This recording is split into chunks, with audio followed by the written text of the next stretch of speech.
going on, guys? Welcome back to another edition, a happy hump day edition of the Sports Web. I'm your host, Peter Blake. How do we start off this show? As you know them, you love them, you got to have them. No roommates are around, so here we go. Bring your passion, bring your excitement. Just don't bring any nonsense. On tonight's show, will have Louie from the Frozen Pirate podcast on with us, talking about what else? Your Tampa Bay Buccaneers. The question for the night: should the Bucs draft Campbell with a torn labrum? That is the question for the night. Also, the Bucs hired a new coach here, which is very interesting in itself. All you Todd Bowles haters out there, Zach Beastline, new director of football research. Now, why would you do that? Because he's going to be able to play a part in possibly clock management. So with that hire, by the way, from the Jacksonville Jaguars coming, it seems like, the Bucs and the Jacksonville Jaguars are playing musical chairs when it comes to coaches and players. So they get him to help out with Todd Bowles. With that development, do you feel more confident with Todd Bowles as a coach? The phone lines are going to be open. 727-255-0391. It's 727-255-0391 as I mute my notifications as my phone is going crazy. Yes, we are live here on Facebook, LinkedIn Live, Instagram Live, of course, X, Twitter, whatever the heck you want to call it, out there taking your phone calls tonight and talking Tampa Bay Buccaneer football, some draft, some comments from Jason Light about Chris Godwin, some comments from Chris Godwin about his health, because there has been some questions from you webheads out there about what the status of Chris Godwin and what it could be this year. So we'll definitely get into that. Also, Russell Wilson, congratulations. You are a New York Giant. Is that a good thing or a bad thing? I don't know. I don't know what the New York Giants are doing, but they got a quarterback room that's very, very interesting. It was looking like Jameis Winston, former Tampa Bay quarterback, was going to be the starter, but now it's Russell Wilson, 1 year, $21 million deal. So, again, congratulations. We got some Giant fans out there in the crowd who, if you want to call the show, tell me what you think about it. That quarterback room could get even more crowded with the possibility of drafting Shedeur Sanders out of Colorado. Stephon Diggs takes the money and runs right to New England. So good for him, as, of course, that team was revealed going after Chris Godwin at the time as the New England Patriots. They finally get their guy and Diggs. So now Drake May has an option to throw to. And then, of course, after that, we will have Leo Haggerty at 9 o'clock talking around the NFL, getting your comments, maybe talking to baseball. Only a couple days away from opening day. I'm just saying. I love that sound. And it's going to be in Tampa outside. I mean, how do you feel about that? How many wins do you think the Tampa Bay Rays are going to have this year? I gave you my opinion, 91, 92. I'm going 92, 93 wins. Me being the eternal optimist when it comes to Tampa Bay sports. And then after that, we will talk Turnbuckle talk. Hopefully have Ralph Williams, bodyguard of the Berg, talking about what else? WWE, John Cena, AEW. And their acclaim, if you will. They're patting themselves on the back. We'll get into that. And also, Paige may be back. There's no maybe. She announced that today on her podcast, going back to WWE. So once again, that women's division gets even stronger. That's always a good thing. And then once again, your phone calls and phone lines are open from your webheads. Text in. Facebook stars are open. YouTube super chat 727-255-0391. It's 727-255-0391. Before we get into this, I got to say happy birthday to Christine Blake, my sister. Curtis, you're going to have to hold. See, this is the problem. See, I say open phone lines and then people start calling. Like it's a feeding frenzy. So Curtis, hold off for a moment. I got to do something really quick. I love you, Christine Blake. You are my sister. Happy birthday to you. 45 years young, right? Don't even look a day. 29 and holding. Congratulations on another great year here. And the reason why I mention her, not only is she my sister, but she was a big part of the evolution of the sports web, because when we started out on YouTube about 12 years ago, she was the one holding the cell phone camera. And you have to imagine this, ladies and gentlemen, as I'm sitting there getting all this information off the top of my head. You know, at the time I didn't have a printer, so I didn't have any notes. I'm going off the top of my head and I'm going for hours at a time. And she's sitting there saying, is that it? Is that the cut? Because it wasn't live. It was recorded. So we would do take after take after take, and she would sit there and take it. Because I was a taskmaster, she's my sister. She loved helping me out.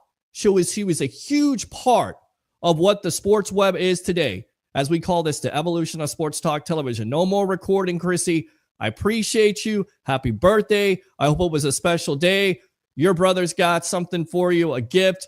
We'll go out to dinner, but I love you, and thank you very much for helping me with the sports web and the evolution of sports talk television through the years. We've come a long way, have we not? Have we not, there, webheads? All right. So without further ado, again, happy birthday, Chrissy. I love you. All right, let's go out to this guy right here. He's got his own sound effect. By the way, does it sound like I'm excited today? Because I'm definitely excited. Not only baseball right around the corner, you got football draft. But, you know, you guys, when you call in, I want some sound effects. Because, I don't want to let the cat out of the bag. Because the month is not over yet. But we are close to nearly, you know what? No. I'm not going to let the cat out of the bag. Let's wait to the end of the month and let's see if we can accomplish this goal and this feat. And I'll leave it at that. With that being said, let's go ahead and get this guy on. Here we go. What do you hear? What do you say? What do you hear and what do you say, Mr. Louie from the Frozen Pirate Podcast? Welcome to the evolution of sports talk television. We need to turn that up a little bit. We need to get more excited. I know you love that sound effect. Welcome to the evolution of sports talk television on a happy hump day edition of the sports web. What's going on, boss? Same old. Just happy to be here. And for the younger audience who does not know who that was, it's Paulie from The Sopranos. You can go watch it on HBO. Great series. But that's an all-time classic, that line. And he's actually one of my favorite characters. But enough of that. We got a lot to talk about. Whoa. We don't have to. You have a lot to talk about, but we can go back to that. You Mr. Sopranos fan here. Did you like the ending of that series? Because why didn't you like the ending? The ending did not satisfy your needs there. How long was that show on, by the way? I was on for a while. I think it started in 99, didn't it? 99? Yeah, 99, and it ran all the way to I think 2008 or 2007 maybe. I think you're right. Yes. Yeah, still to this day, you can ask the wife. I will watch episodes like I've never watched it. And my favorite is Pine Barrens when they're stuck in the woods. Him and Paulie and Christopher. That was by far whoever wrote that. They hands down was probably one of the best episodes. But to answer your question, Peter, the last episode, I appreciated it, but the problem was I was disappointed because the show was over, and it was just like I wanted more, and it's just like, what happened to Tony? Did he get shot? There was a RICO charge pending, and he was in all kinds of he was probably the most stressed out he's ever been, but he was so calm in the diner. But then you seen the gentleman walk in with the jacket, and then all of a sudden the TV went blank. You seen Meadow parking the car. I'm like, is something going to happen to Meadow? They just brokered this deal with the other family of New York, enough bloodshed. And, it was sad to just see it end like that. I thought the cable went out. I was pissed. I'm like, no, of all times now it went out, but come to find out you seen the end credits, and I was just like, that's it. That's all we get. Right. Don't Stop believing, by the way. That's the song with on that on the Sopranos. Journey, Don't Stop Believing. And I love Journey. Come on. Don't stop, and they say don't stop. So I think everybody assumes that he's dead. Of course, he's dead in real life, the actor. of course, James Gandolfini. If I'm pronouncing his name right, Gandolfini, I believe. He Gandolfini, died. Yes. Yeah, it's tragic because he did such. If you watch him outside of The Sopranos, you'd be like, that is not the same guy. He did such a fantastic job of doing that show, of being Tony Soprano, and you can go back and look at the history of the show. Like the people who played the characters, they even said it. That he was so invested into that character, and that's what made that show great. Tony Soprano made that show great. Unfortunately, yeah, the infidelities, the cheating on Carmela, and all that. People, was he kind of a douche sometimes? Absolutely. But you know what? Those are the characters, like a character that my wife hates is Ralph Cifaretto. But I looked at her, I said, but you know what? That's what makes a great actor. He made you hate the character. And that's what makes great characters, in my opinion. Ones that really make you feel. And James Gandolfini really did that with Tony. And hands down, one of the greatest series outside of The Office is my second go-to. I can fall asleep to episodes of The Office. That's like my melatonin, if you will. But hands down, the younger generation, if you guys are watching, and if you haven't watched The Sopranos, take some time, go binge watch it, because I promise you, after the first 2 episodes, you're not leaving. You're gonna binge watch. One of the best shows of all time. All right. The question for the night here, I threw it out there. You teased it. Great job with the tease, by the way. If you don't know, he's one of the official members of the Sports Web. We brought him along. I feel like it's JC Allen all over again. And I hope you take that, because JC's from Massachusetts. He saw the show. You saw the show on Instagram Live, and we just had an instant connection. You love Bucs football. I love covering Bucs football. You're hungry. You're passionate. I always say about the Sports Web, you got to find the right people that fit. And that's what Jason Light's looking for in April when he's going to draft that guy for the Tampa Bay Buccaneers. You got to find the right guys that fit the Sports Web. You fit, my friend, the DNA of what the evolution of sports talk television. So once again, congratulations to you on being a part of this. And he's going to be the co-host on Wednesday nights. Harry will be along. Harry's not gone. We didn't put him on waivers. Mike DeRoche will be in there later on. My friend from Canada. We still got Tampa Bay Ray Kennedy. We still got our cast of characters, but he's definitely joining us for Turnbuckle Talk on Wednesday nights here on the evolution of sports talk television. So the question was out there. Jahad Campbell, the Alabama linebacker, the reports are that he had surgery for torn labrum. Is this a guy that you feel like his stock could fall right into the Bucs lap at 19 and you still draft him, or do you pass on him? And the reason why is your favorite linebacker, Savasi Dennis, also has some shoulder trouble. So do you take advantage of that stock dropping? He may not be ready until October. He's not going to be ready at the beginning. I asked Rock Riley the other night of WDAE, would you take him? He said no, you take an edge. What do you say here? Once again, welcome to the Sports Web. Thank you. It's an honor. It's a pleasure. And like I said, this is a dream of mine. I love the Tampa Bay Buccaneers, so let's get right into it. Look, here's the thing with these injuries, and I understand it's his left shoulder. It's funny because the wife is a nurse. I should have asked her about this. Poor labrum. The timetable, I believe it's October. Be ready. I think the Buccaneers, again, maybe I'm just being a fan of his, but I see the potential in this kid. Yeah, he may not be ready day one, but I promise you he'll be ready when he's getting ready to fill that role of Levante David. This is to me, I think he's all around the best inside linebacker in this draft, in my opinion. I've watched enough tape. You have Levante David here. You have Savasio Dennis, which he's had a shoulder injury. You have Walker, who they just signed. Yeah.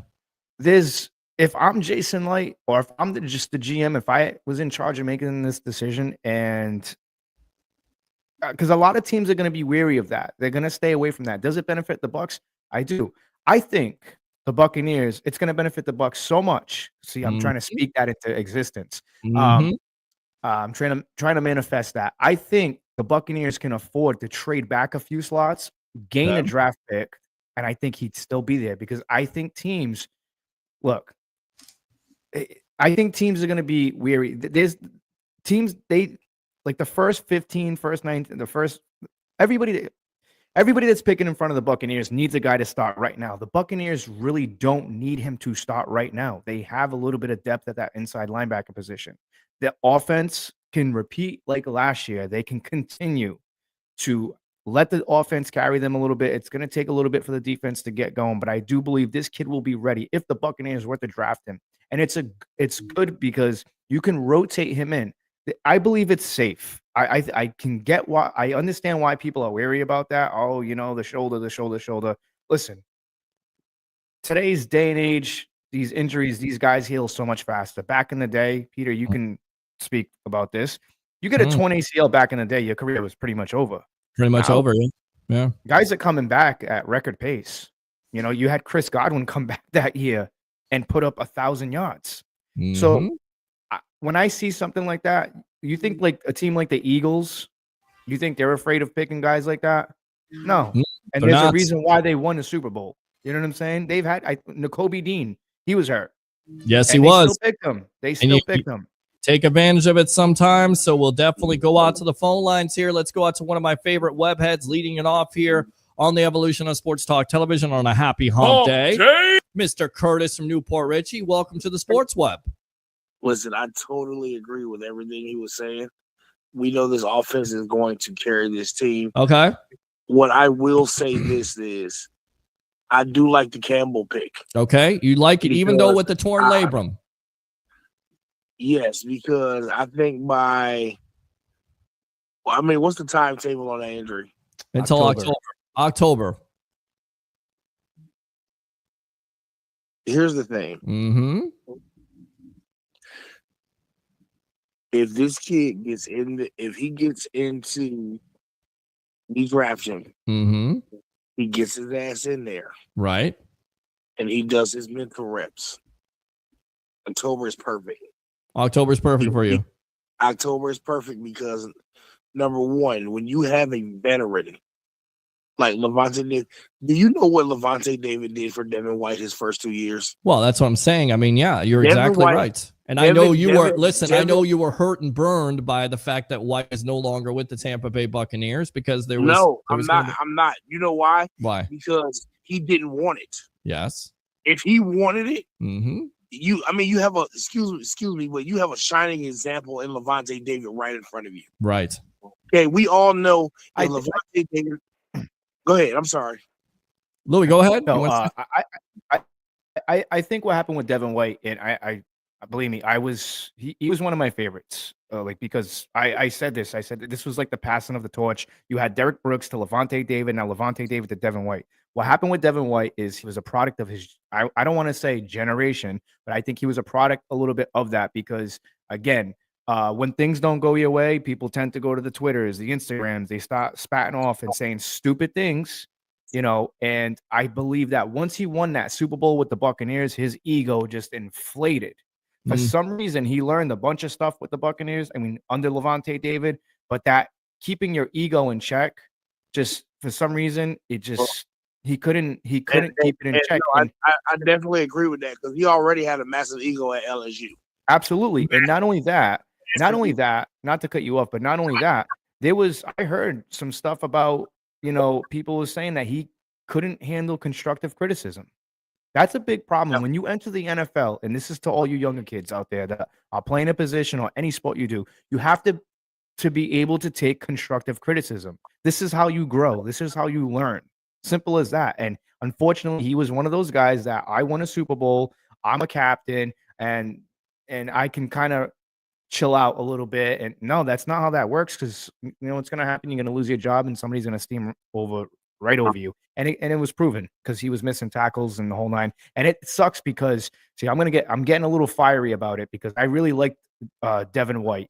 And I know why they drafted him to shut down Christian McCaffrey, to shut down Alvin Kamara, because you have to build within your division because that's where it starts first. And I was a little upset because I had high hopes for him because if he was to stay on pace those first 2 years, how he performed, I honestly believe, I know for a fact, he would have been up there as one of the greats. Unfortunately, this is what happens when you lose sight of the prize and you're not hungry anymore. That's it. And you progressively get worse because I think, his best time was in that postseason when the Bucs make that run for the Super Bowl, because that game against the Saints, that whole postseason, that whole season in itself, you expect him to build on that. Go ahead. What do you say? I want to put a dagger in him, coach. Put me in. I want to put the dagger in him. What happened to that fire? Yeah, his rookie year was what? Winston's last year, right? Mm-hmm. Oh, yeah. We could see the fire in this kid that his rookie year. I was like, I mean, and it's sad because I was like, give this kid a gold jacket right now, because he had the fire in him, and him next to Levante David, and you know what? Speaking of Levante David, yes, we know he all went in the second round because of a bad drug test. Okay, mm-hmm. But how many teams? Really, I didn't know that. Was it really? Yeah, he had a bad drug test. He tested positive for marijuana. Oh my god! I mean, and I know that because Peter knows this. I'm from Nebraska. I'm a huge Cornhuskers fan, and that's where Levante and Tommy Sue came from. Oh yeah, and I was watching. Levante Davis was supposed to be a first round pick, but he had a bad drug test, and there was also rumors he had bad character issues. That's why he fell out of the first round. And I know I know all 31 other teams are shooting themselves in the foot right now because they let this guy fall to the second round. I mean, you don't just get guys like Levante David every day. No, you don't. Unfortunately, you're right. You don't. You don't. Right. Yep, you don't. You're exactly right about that. But anyway, going back to this Campbell kid, I would love to see him next to Levante because I feel like he's a quick learner. He's an Alabama product, right? Yes. I mean, it speaks for itself. I mean, you look at that Philadelphia Eagles team. How many people from Georgia do they have on that team? Oh, you mean the Georgia Eagles? Yeah, exactly. These guys are ready to play in the NFL the day they leave college football, and I believe that if Hassan Reddick and Yaya and Vita and Elijah and all those guys on the front on the defensive line and Levante David and Campbell work together, that second, it doesn't matter who's in that secondary. Don't forget about Logan Hall, man. A lot of people are sleeping on him. I'm gonna go ahead. Bold prediction right now. Logan Hall is gonna have his name. I drew a blank with his name for a minute. And then he's very athletic, man. To have Winfield and Whitehead healthy, and to have Zion healthy, and to have Jamel Dean be decent. Well, I don't think Whitehead's gonna be back. He's not with the team. They didn't pick up his second year option. Oh, okay. So it's you're probably gonna see Tyke Smith. Which I love that kid. Oh, that was such a great pickup last year. Yep. So I really believe that if this defense can come together, we already got the offense. We already got the offense. Fourth best offense in the league. This defense comes together and we can stay healthy. Yep, that's the key word there. You said it, my brother. They got to stay healthy. And there's a term. Shout out to my boy Guru. Go check him out on all platforms. He's funny. He came up with a great term because a lot of people were wanting to fire Todd Bowles, and he came up with the term the anti-bowlers. And a lot of people don't take that under consideration, that this defense, it's not an excuse. I 100% understand. But I would like to see, for those who wanted to see Todd Bowles go, and I understand at times I was frustrated, but I'd like to see how you would do with a depleted defense that was banged up, and I'd like to see how you would run a game. Well, and listen, I think the coaching hire by the Bucs, I like that, and I give Todd Bowles credit because the fan base has been very critical. I've been very critical. We've had questions about the game management. So what do you do to fix that? You hire a coach, albeit from the Jacksonville Jaguars. Take this for whatever it is, and this is from Joe Bucs fan.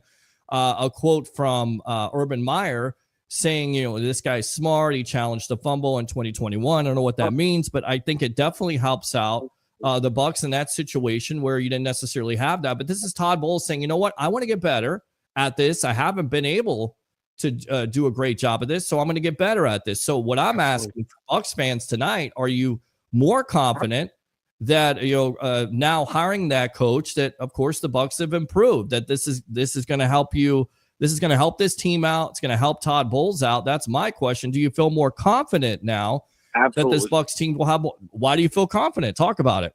Absolutely, because it takes something else off of Todd Bowles. We asked a bunch of something else off of his plate. My bad. Go ahead. I'm using a voice assistant to convert your voice to text and respond to you. What is that? If you want to continue, please stay on the call. I don't know what that was. Go ahead, Curtis. I'm sorry. Gotta love technology. Curtis, are you there? I don't know what happened there. All right, let me go on back. We lost Curtis. Let me see here. Curtis, are you there? You gotta love that. You got to love that. Yep. Live. Yeah, I'm sorry. Technology. That's all right. Yeah, that was you. That wasn't me. Yes. But I feel like it takes. I feel like it takes something off of Todd Bowles' plate, and it gives this team. It gives Todd Bowles the opportunity to focus on just his game plan. Because I mean, let's say this. And Peter, we've had this conversation. Louie, I'm glad to have you here. I love your knowledge of the game. Trust me. Appreciate you, brother. I love it. By the way, isn't he hell of an addition to? I mean, we have a Jason Light make free agent signings. We got a free agent ourselves here. I've been with Peter for years, man, and just we have the greatest conversations on here. Yes, ever. Yes, we do. And me and Peter had this conversation at the beginning of last year. We watched Cade Otton. Cade Otton, when Evans and Godwin went down, Cade Otton was the main target. Cade Otton, he stepped up big time.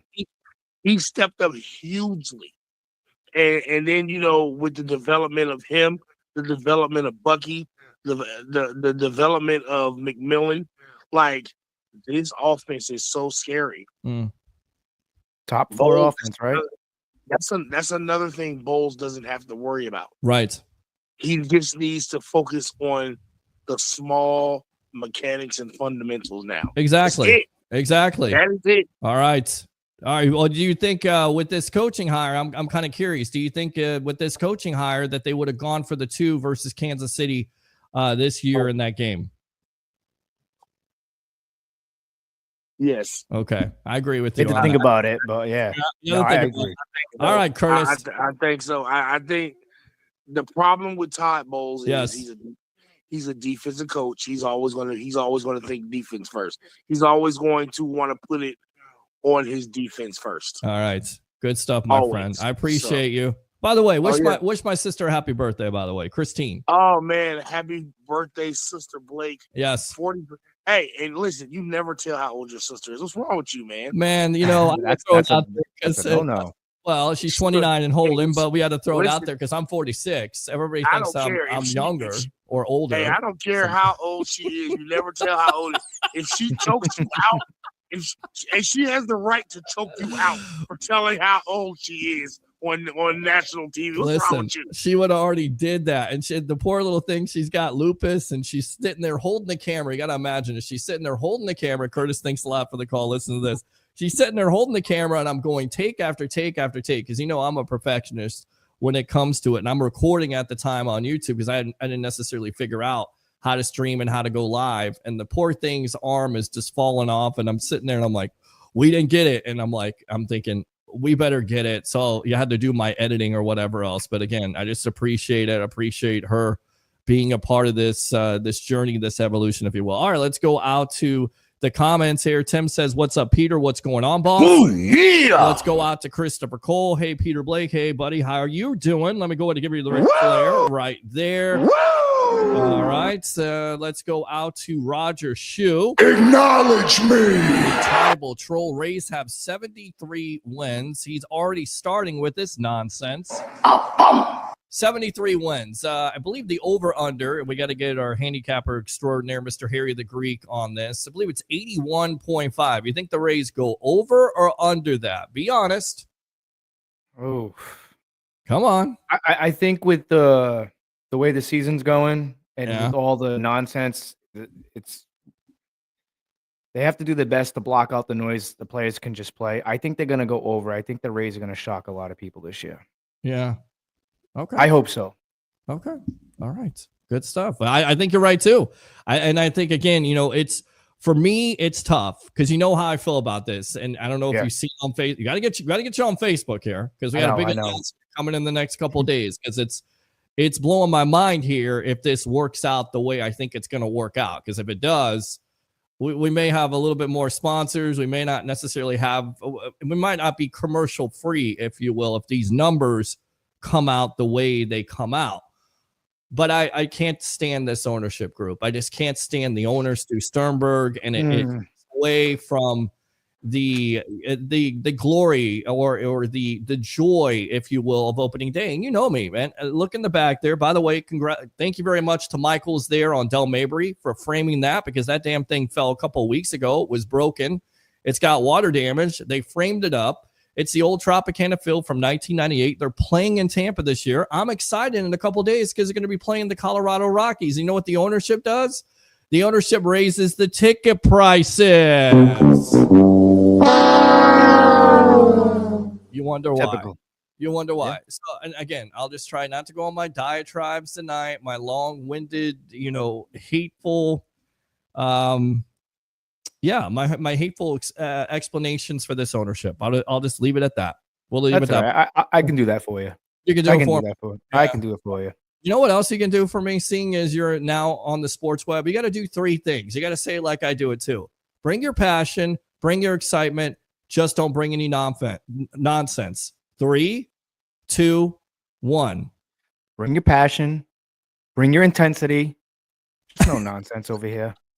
Please and thank you. You got it wrong. You got to practice on it. I got to practice. We'll practice it. All right. Good stuff there. Let me go out to Bobby here. Go Rays.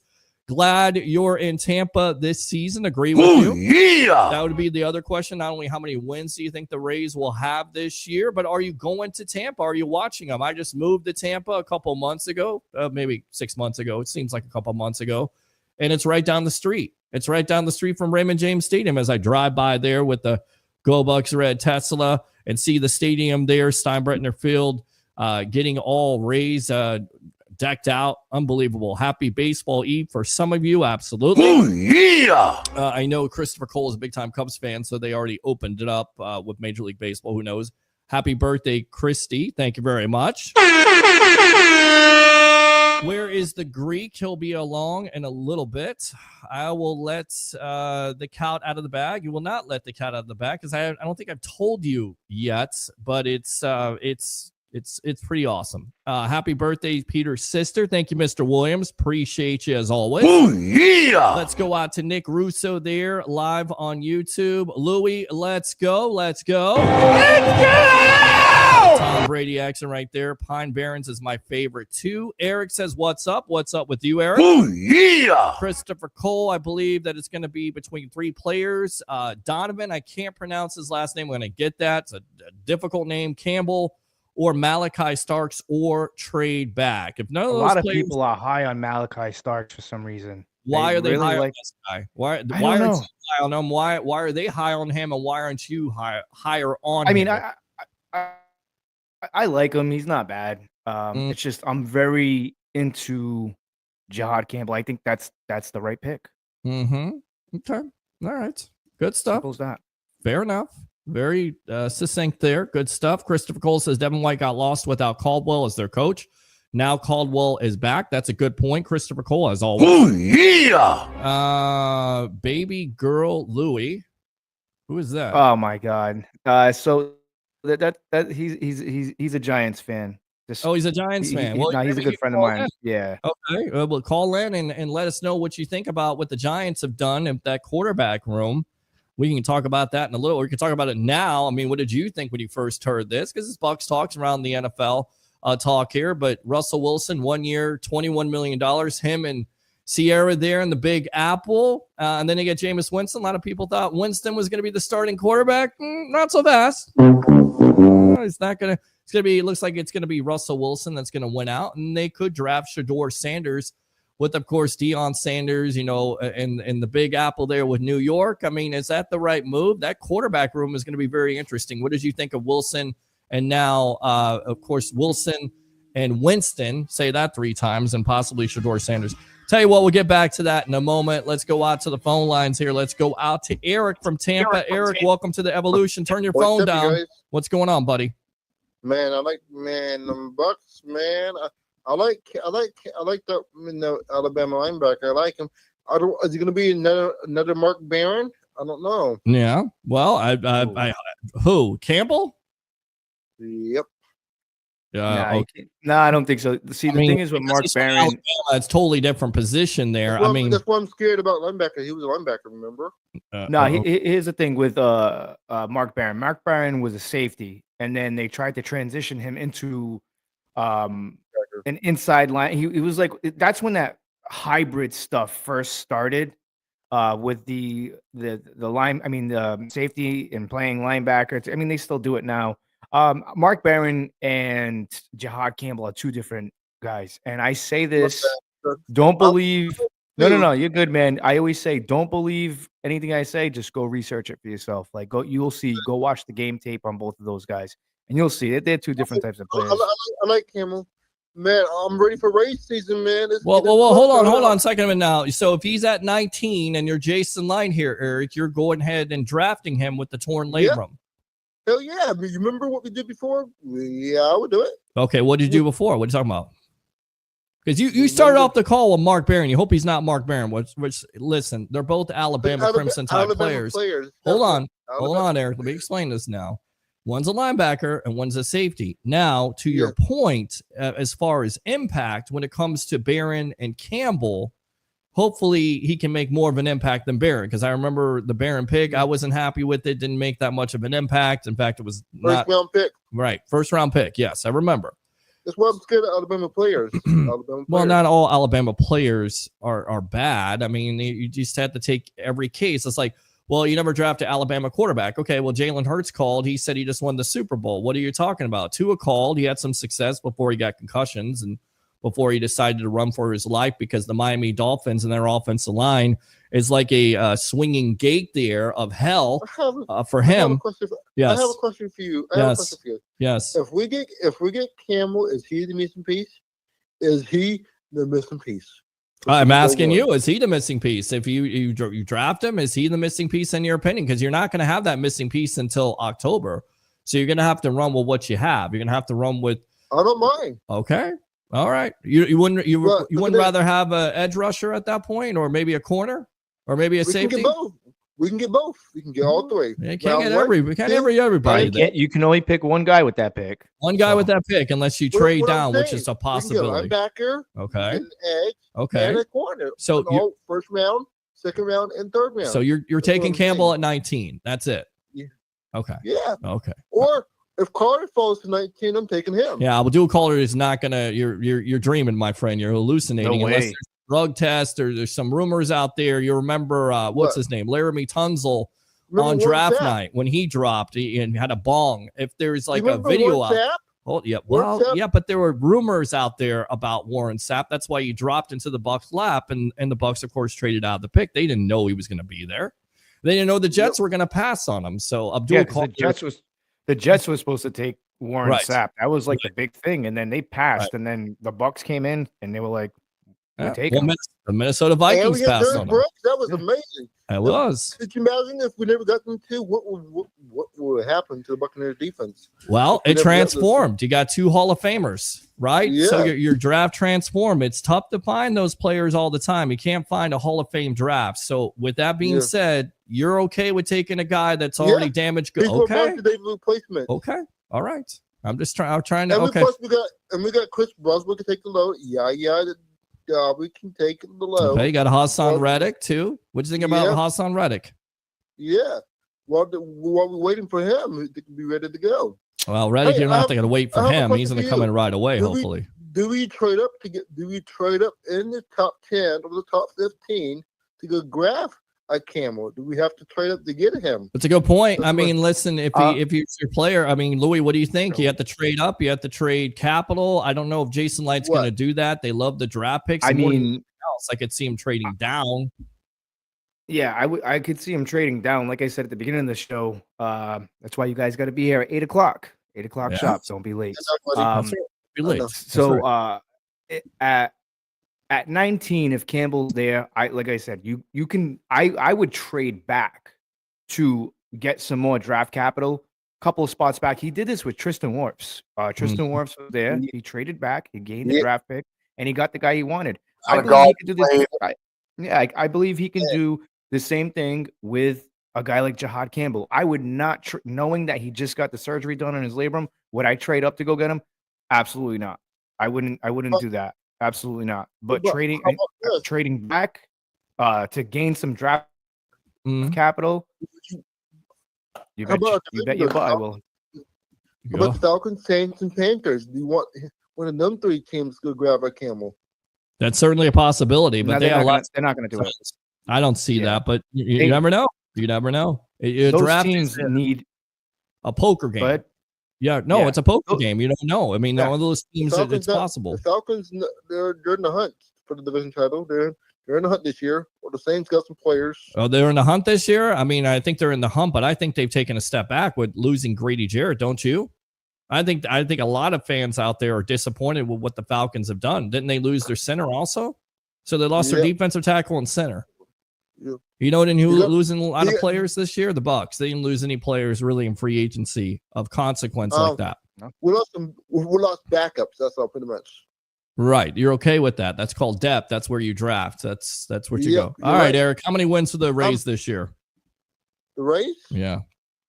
I'm thinking playoffs. What we've seen in preseason this year, it looks pretty good. All right, so you're going playoffs. How many wins? Give me some win. Give me a win total here, my friend. It's 162 games. I'm gonna say, it's between the 90 and 100 range this year. 90 and 100. So give me. Okay, so 90. I said 92, 93. What are you saying? For me? Yes. 94, 95. All right, 94, 95. All right, Eric. Appreciate.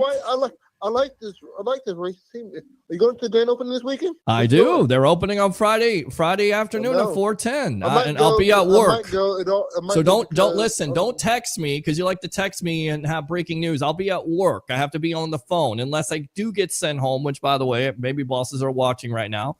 I will try intentionally not to get sent home on opening day. I promise. Man, just tell them you pooped your pants. Hope you go live home. They have no choice. No, you going live open today, buddy? I'm not going live open today. As I was telling you, I'll be on the phone until 5:30. Eric, thank you for listening. I appreciate you. The post-game show. I don't know. We'll see. Maybe we'll see, my friend. All right. Okay, man. I appreciate the support. Yep. Talk to you later. Use that second call. Open phone line 727-255-0391. It's 727-255-0391. I get a kick out of him because I just told him I'm not going to be live. I'll be at work. All right. So Christopher Cole here says, got to give Bulls credit for understanding that he can get better too. We talked about the coaching hire. What are your thoughts on that? Because I think it's a major thing because you admit that basically you have a flaw and you're willing to improve on that. So to me, that's progression. That's exactly what you want to see from this coaching staff. He's never said he's perfect, but I will tell you this: everybody that's been critical of Todd Bowles, these players still play for him. You don't see this team getting their doors blown up. Besides, the Denver Broncos. We'll put that in the rear view mirror. But everybody else, it's been close games. These players love him. They play for him, and around the league, he received a B+. So, what do you think of this coaching hire in general? To the credit, though, the Broncos, that was Sean Payton coming in. And, Ray J, unfortunately, is a place where he's had a lot of success. And the Broncos, I don't take nothing away from them. I was upset. I was pissed off, man, when they lost to the Broncos. But then watching the Broncos progress throughout the year, they were a damn good defense, and they were physical, man. And they fell short, But as far as a coaching hire, I like somebody who can admit their flaws. It shows me growth. It shows me maturity. Not that I'm not saying Todd Bowles is immature, but it shows me growth, and it shows that, hey, there, like you said, hey, I have an issue.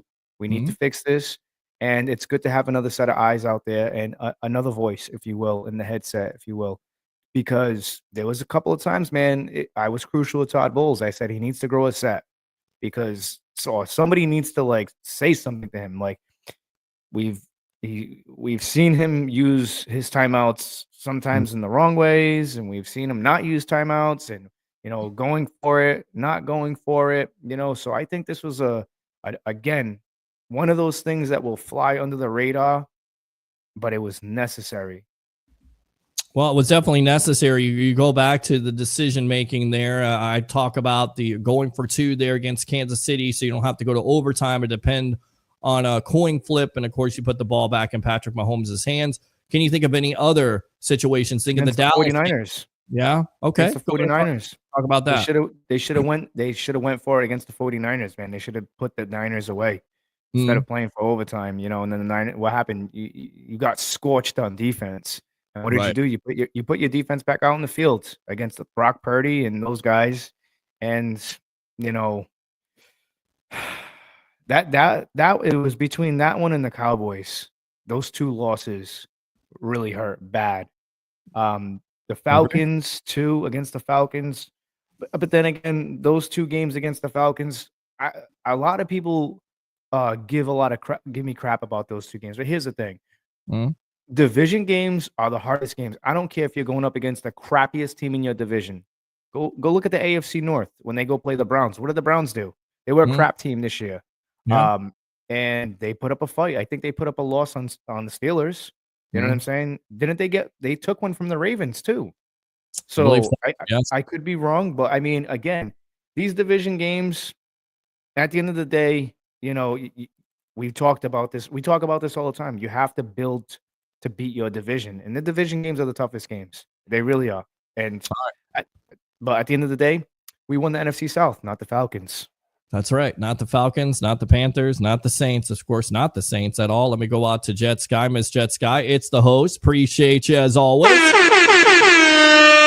Always love when women tune in to the evolution of sports talk television. I would say, it's my job here is to make every woman a football fan, a sports fan on the sports web. That is my job. And your job, my friend, is to get your is girlfriend at this point. We've been together for 10 years. We're basically married.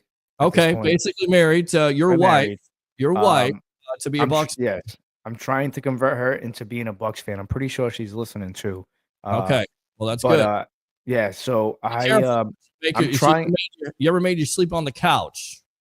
Oh yeah, plenty of times. Well, when did she do that? Quite a few times. Sometimes you just kind of go out drinking, and you have a good time, and then sometimes we've all been there. We get into arguments, and then next thing you know, you're arguing, and you're snoring on the couch, and then you wake up. I've always woken up and went right back into the bed at 3-4 o'clock in the morning. No big deal. No hard feelings. There you go. But yes, we are trying to convert her into a Bucs fan, and I told her she looks better in pewter and red than navy blue. All right? Yes. Well, we got to get you to move down here too. Yeah. Well, you got to do that because we do tailgates, and I know. We do tailgates at What the Buck. I'm waiting for football season. It's like TikTok. Okay, we got the draft, and then the draft comes, and then you got the signing of the players, and then you got mini camp, and then boom, training camp comes, and then you got preseason, which is completely meaningless, and then regular season, and then I like the preseason though. I do because I'm like a geek when it comes to like the stats and the college football and stuff like that. I mean, it's just because in the preseason, you get to see a lot of these players that you normally wouldn't see. And believe it or not, there is so much talent that goes unnoticed, and then sometimes some teams kind of come in and swoop up somebody and you find out, hey, they were on someone's, they got cut in the preseason. You're like, they cut him. It's, you get to see, and I like watching these. And listen, Buck fans, this is why I say it's important to watch the preseason, because this year was a prime example of why it was important to watch the preseason. Why? Because look how many injuries were on defense. That's why my prediction was, all right, worst case scenario, let's just say the offense gets banged up. Do I think so-and-so can come in, Jalen McMillan and Bucky or everything? Turns out, yeah, I had a good feeling about those two guys. I did have a bad feeling about the defense. That's why I said if this defense, gets hurt, what's going to happen? The offense is going to have to carry this defense. And they did because they got hurt. I watched those players play in the preseason, and I wasn't confident in what I saw out there. I agree. I completely agree with you. It is some type of evaluation, but I think a lot of that goes on in training camp. It's always good to go out there and see practices, and what you hope for, you always hope for. And by the way, the Bucs re-signed Sewell Opeta, and the reason why I mentioned that, he got hurt because he was looking like he was going to be the left guard or be in that position to be the guy and be in competition with Ben Bredesen, who got re-signed. So they re-signed him, and you never want to see injuries because it changes a lot of the camp battles. You want everybody to be healthy. Yeah. Diaby, gets hurt before the season, and he looks like a man among boys, and he's just tearing things up, and then he gets hurt, and you're like, damn, that in football these days, they don't get as much. They're doing Kalijah Canty. Yes. Yeah. So you knock on wood. Hopefully you don't have any injuries, especially when it comes to the defense. Let's go out to the phone lines. What's your name? Where are you calling from? You're on the Evolution. Okay. Well, I guess that was a bill collector. So that's your tough luck. This guy. Call me bill collectors. Thank you. It's 8:54 at night. I don't owe anything. It's you. Just check your receipts. Giants going to be eating W's with Winston and Wilson. And Shador Sanders laugh out loud. That quarterback room is going to be something else. What are they thinking with Wilson and Winston? I have no words. It just goes to show you, I think we could go there and run that franchise better. I really do. I mean, I was talking about this with a couple of buddies of mine. I'm like, we could literally go there on around the NFL. We were actually talking about this. I said we could go there and put a better team together. Like, that is such a clown show up there, and I hate using that term because I respect everybody in their respectful positions in the NFL. But it's just like, Jesus Christ, man! Like, what are you guys doing? You just signed Russell Wilson. You just signed Jameis Winston. You have both of those. Are you guys looking to run a two quarterback system here? Like, what's going on? If it was me, I would have just signed Jameis Winston. Russell Wilson, like, get that out of here. Like, I'm not taking nothing away from Russell Wilson, but him in New York, it just makes no sense. Jameis in New York makes more sense because that's a bridge quarterback, and he's a good motivator, if you will, when he's not eating his fingers.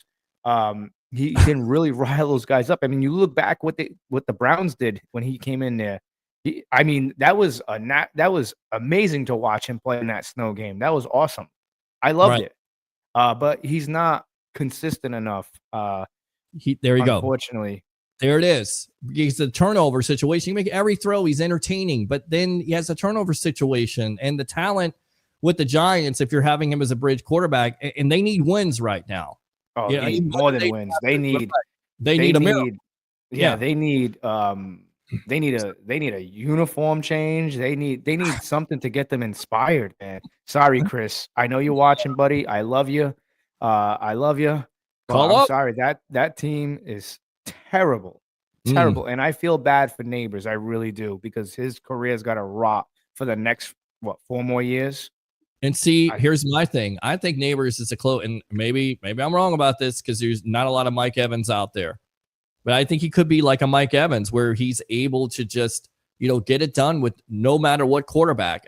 From what I saw, the small sample size, I think the kid is talented enough to do that. That's why it's so amazing. People go, Mike Evans, he's not a Hall of Famer, doesn't do anything, just goes about it professionally. 1,000-yard receiving seasons with 11. Different quarterbacks. 11. Yeah. Was it 11? Let's name them.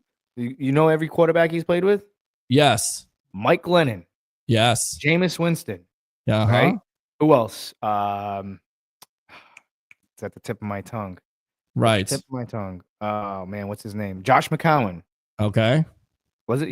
Yeah, he did play with Josh McCown. He did play with Josh McCown, Jameis Winston. Yes. Mike Glennon. Who else? It's just I'm not taking a crap on those guys by any means because they can throw the football a lot farther and a lot more accurate than I am. But I'm just stating the facts. Right. Mike Evans has put together a Hall of Fame career. with those quarterbacks. Yes. Them throwing him the ball. 1,000 yards every season. If somebody, and I hear this a lot, well, Mike Evans really hasn't done. Listen, shut up. Yes. Just be quiet. You don't know football if you don't think Mike Evans is a first ballot Hall of Famer. What he's done in his career on and off the field. When was the last time you ever heard Mike Evans getting into trouble? When was the last? Yeah, never. When was the last time you've seen an issue? Oh, besides Marshawn Lattimore? Good. I love that. That's competition. You're That's right. competition. It was 11 consecutive seasons. He ties Jerry Rice, of course. I don't know why I said 10. It's 11. It's hard to keep up with. It's crazy. But it's just the statistic itself, Peter, is ridiculous. Amazing. Yes. It's insane. NFL history with the most 1,000-yard seasons in NFL history, Jerry Rice, Mike Evans with 11.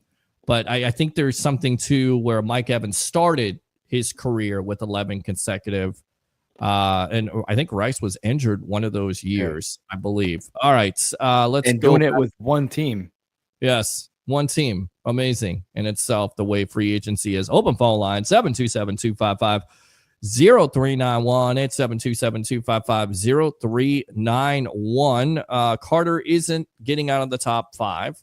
Christopher Cole Light said that there's only 10 or so surefire first-round picks. So maybe you're giving it away there to where instead of staying there at 19, maybe you get a call from somebody that's desperate for a quarterback or somebody dropping at the end of the day, and you pick up an extra 3rd-round pick or you pick up an extra 4th-round pick. People, well, what's the big deal? Well, you can maneuver, and then you can also use that on your needs for a corner and possibly a linebacker. If you don't get one there, maybe you go with an edge rush or something along those lines. So, and Jason Light has been known to do that. In fact, he's had a propensity, Leo word, which we're expecting him anytime now to come on the evolution of sports talk television.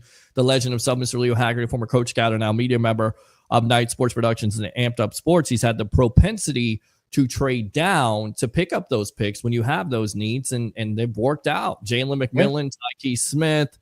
I mean, the list goes on and on. I wouldn't be shocked if a team did call the Tampa Bay Buccaneers when they were sitting at 19. Right. Like a team that's already picked that's trying to get back in. We've seen the Browns do this all the time. We've seen a number of teams do this. So I wouldn't be surprised too. Like I said, 19, you can't go wrong. You take the best player available for your needs, not, hey, the wide receivers there. You don't need to do that. You can afford to go another year without replacing Mike Evans. Mike Evans isn't going anywhere for a while. Chris Godwin isn't going anywhere for a little bit. You can afford to go into. That's why I see some of these mock drafts. They're a little ridiculous. Then again, they are mock drafts. But again, I speak as a football realist.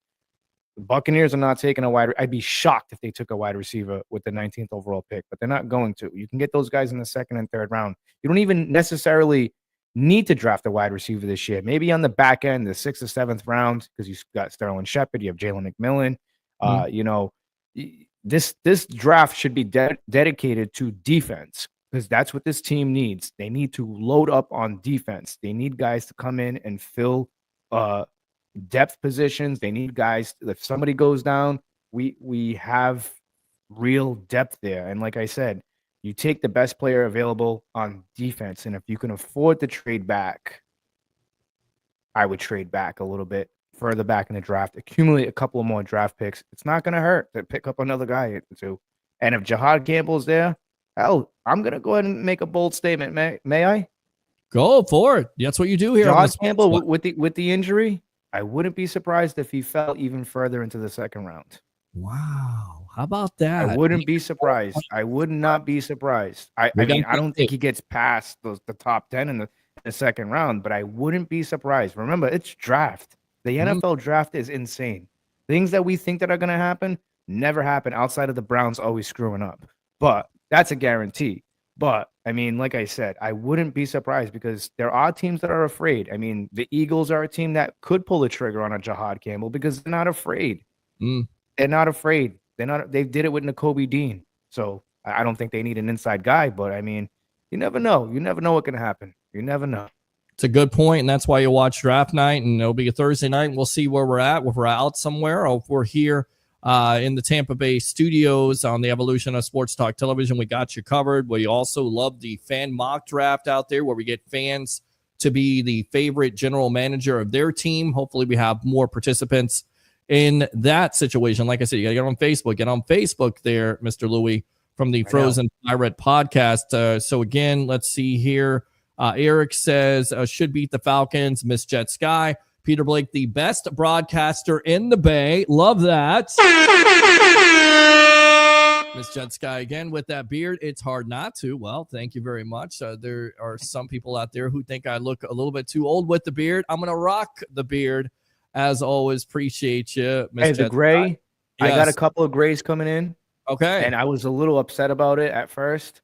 And It's then called wisdom, my friend. It's called stress. that's right. Yes. And I heard CM Punk say something about it. I was actually sitting on the side of the wife, and he said, he goes, I don't care about the grays in my beard. I don't care. You know what this is? This is toughness. This is grit. This is wisdom. Yes. And I was just like, I looked at her. I said, you know what? He's got a damn good point. So Yeah, I we just embrace saw.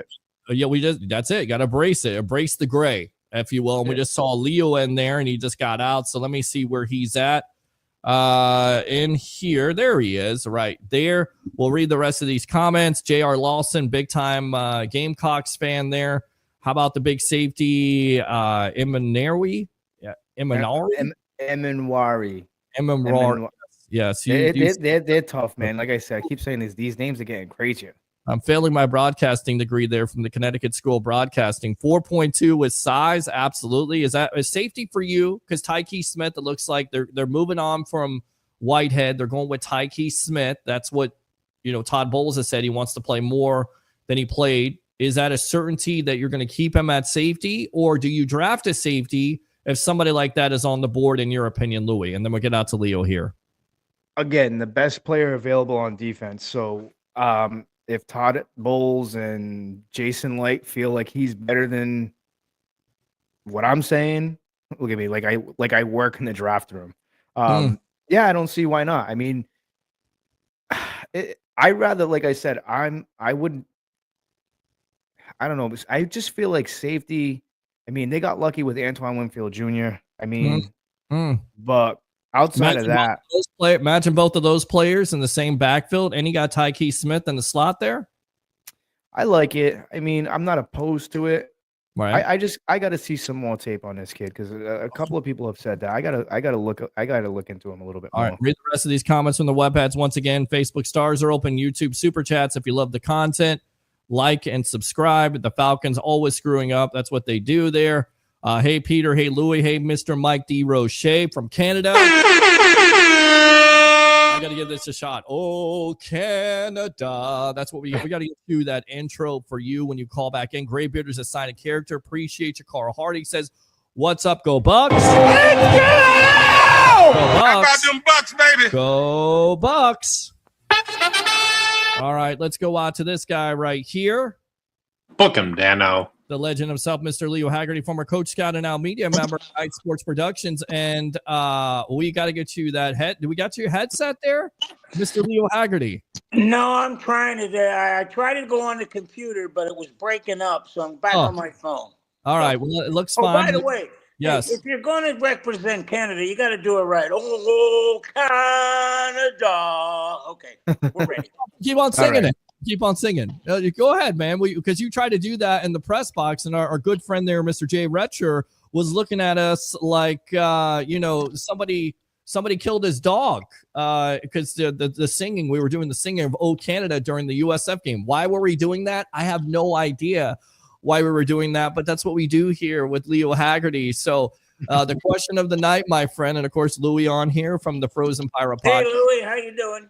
Living the dream. How about yourself? All right. So Had USF Pro Day today. So yes, nice. Okay, well, tell us about. Let's start out with that. What did you? Because of course we represent Amped Up Sports. What happened there at the USF Pro Day? Who's the prospects to watch for, and is there any prospects that maybe Bucs fans should be interested in? Once again, welcome to the Evolution. Well, I tell you what, I really like Sean Atkins. All he does is catch the football. You know what? And that's a pretty darn good skill. Mm-hmm. And he's also a punt returner. When's the last time we had a Buccaneer who was a punt returner? That's a good point, Leo. That's an excellent point. Yeah, I'm just thinking that, you see what the Eagles did with the, they had a punt returner, kickoff returner. Hovey was there, and that's what you want. If you can afford that spot on the roster, which I think you need to do, is have a returner because they can change the game. Right. Man, oh man, that's important. So, and we saw a lot of them. Wright ran like a 4.3 or a 4.25, and right. There was a lot of guys out there who are running really low times from USF. So it was a good day, that's for sure. It was a good day. Really quick before you do that, because I've been having every guest tonight that comes on this show, please wish my sister Christine Blake a happy birthday. Christine, happy birthday to you. All right, there you go. Good singing voice there by Leo Haggerty. We're doing this all night, Chrissy, so you better be watching the show. If you're not, happy then your birthday. Yes, thank you very much, Louie. All right, let's go out to J.R. Lawson. Eamon Wary, first-team All-American, great safety, 6'3", 225. Bills are interested in him. And Mike DeRoche, wasn't Darden our last punt returner? Yeah, that didn't work out too well at all. With that being said, the question for the night here, Leo, and Louie is already, the two L's here have already, Louie's already answered this. Jahad Campbell, the report was coming out of the combine that he got surgery on a torn, goodness gracious, torn labrum for his shoulder, and he won't be available until October. First, do you think the young man's stock drops down so far to 19 that the Bucs would be interested? And should the Bucs take him at 19? Or once again, do you subscribe to your theory? You go with the best player on the board defensively, namely an edge rusher. Anybody who can't play September is not going to be a first rounder. That's for sure. I mean, you got to go back to the basics. And the basic is whoever you take in the first round, they got to play now. Yeah. Right. They can't wait. They got to play. And so far, Jason Light's been pretty good at hitting that number. Tristan Wirtz, that was a big hit. And, Vita Vea, another big hit. And you need that in the first round. The kid may recover and be a great player, but you can't take a chance. If he's there in the second round, now you got to make some decisions. Because first rounder, got to play. Second rounder, got to get on the field. Yeah. Some way, shape, or form. That's the key with drafting. That's the key with drafting. Let me go out to Mike DeRoche. It's a good question for you guys from Canada. Of course, did Michael Spurlock ever return punts? We know he had the first kickoff in Bucs history. Did he return punts? I don't think he returned punts. Did he return punts? I don't think he did. No. The last punt returner I can think of was Carl the Truth Williams or Carl the Truth at the time. He was a good punt returner, but you can't. This is what this team is kind of. You're missing that special teams guy, and the talk is around the NFL. We can get into this, gentlemen, where the dynamic kickoff rule will be a certainty, and it's going to be the touchback will be the 35-yard line. Is this the way to go if you're the National Football League? We'll go Leo first, and then Louie. There's a simple fix to this, gentlemen. Back the kicker up 5 yards. That's all you got to do. Back him up. Yep. Because what teams are doing now is they are directionally kicking and trying to kick it between the 10-yard line and the goal line. Because if that ball hits in the field of play and even rolls into the end zone, that's a different animal. If you make it on the fly, then it's going to come out. The NFL wants to see a kickoff return. What they don't want to see is those 4 tackles in front of somebody with that flying wedge coming at them. So, yeah, they did. And let's be honest here. This was the USFL. They're the ones that initiated it. They're the ones that brought it out. And you know what? It made a lot of sense because you cannot have these guys taking 55, 60-yard runs down the field and having head-on collisions like Volkswagens. So, yeah, it cut down the concussion, but it put the kickoff return back in the game, which was huge. Yeah, it definitely needs to be back in the game because it's an aspect. And I remember talking to, Hall of Famer now, Devin Hester, about that. Could you imagine if you had this rule now? I don't think Hester would be as successful, Louie. So, what do you think about the NFL once again, messing with the rules here? It should be the overtime rule at this point. dynamic kickoff at the 35-yard line for the touchback. Do you agree with that? I don't know. It's just they've tinkered with this rule so much. Just I agree with what Leo said, but I mean, just go back to the way it used to be. Just I get what they're trying to do, but you know, they need to figure something out with this, and they need to keep it permanent. I mean, I get that they're trying to experiment with different things, but it's not working. Just make the kicker kick it from the 35. I like that idea. I do. I just say keep it the same. I get it, the injury situation, but again, if the NFL truly cares about the safety of the players, you wouldn't play Thursday night, you wouldn't play Saturday night, you wouldn't play Friday night, you wouldn't try to play 18 to 20 games a season if you truly cared about the safety of the game. Exactly. Take that and the knee pad would reach the knee, right, yes. guys? Right. That's right. Exactly. All right. Let's go back out to the comments here. Open phone lines if you want to talk to Louie and Leo here. 727-255-0391. It's 727-255-0391. Kanaz, I should say. Kanaz. Ashton Genty to the Bears at 10. Let's talk about that. That has been the certainty.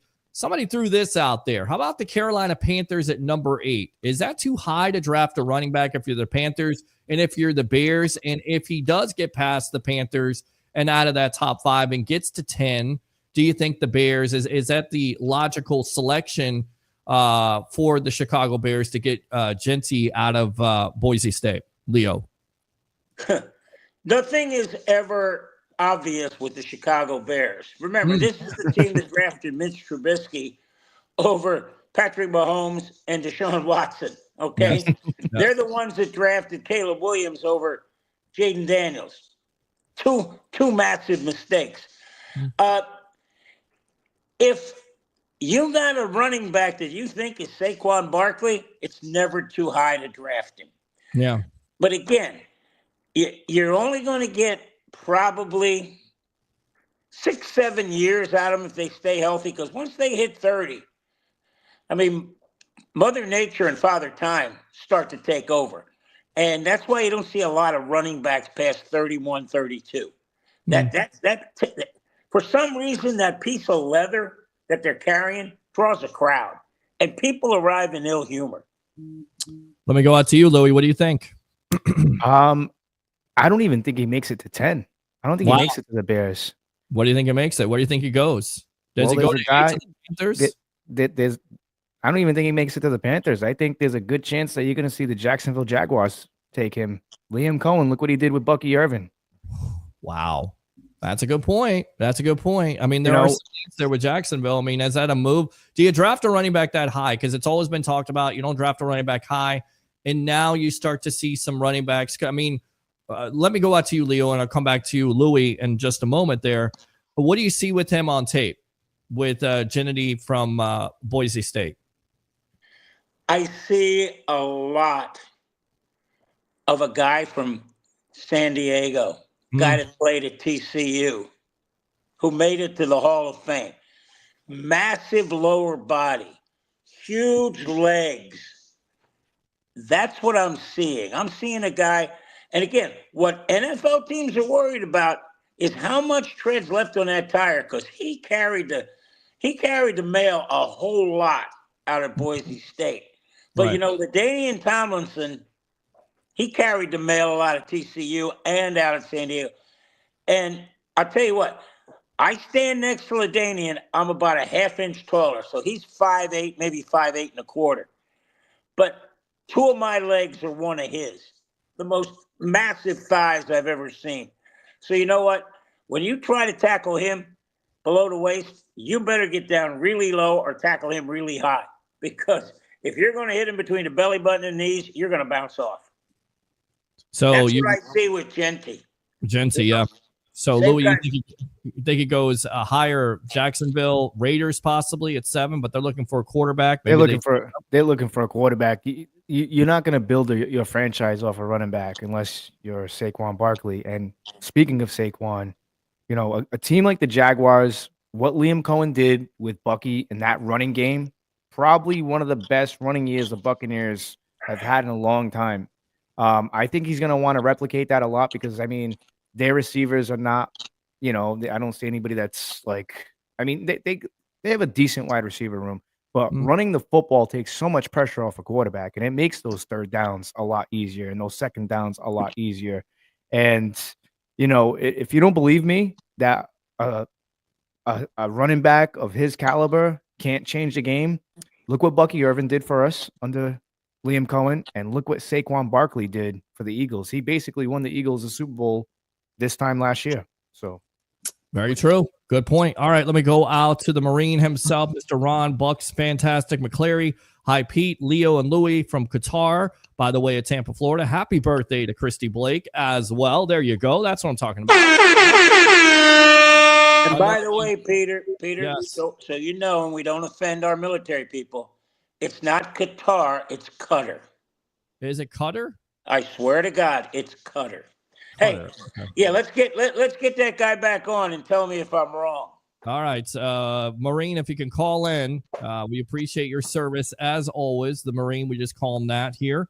Another Gamecocks player, Kyle Kennard, is a first rounder at edge rusher. He started out at Georgia Tech.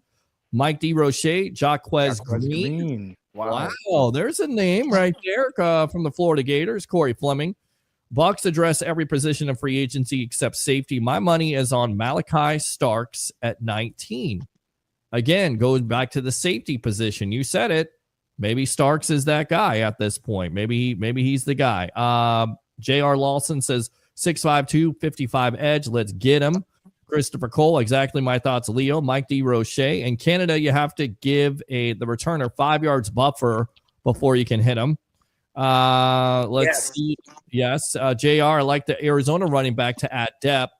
I think it is Cam Skidabo.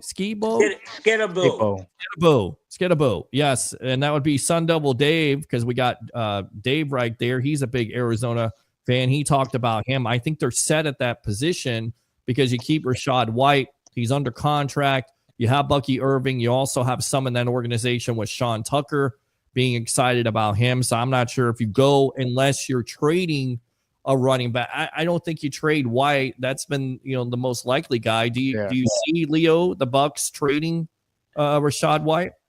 They may package it. Okay. They may package their pick with Rashawn White to move up or move back and get an extra draft pick. So, it's anytime you can trade an established player, that helps you if you're trying to get draft picks. Yeah. But again, that room you can deal with, because you can take any one of those three out, and those two guys left, that's a pretty darn good room. Absolutely. Yeah, I agree. That's a pretty damn good room. Absolutely.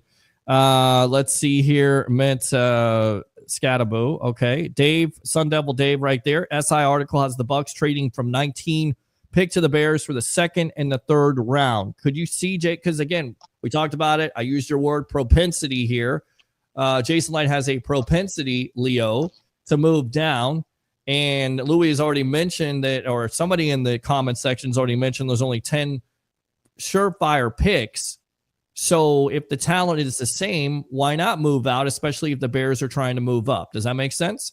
It all depends on what your board looks like. Mm-hmm. You may have, and this is what's great about the NFL.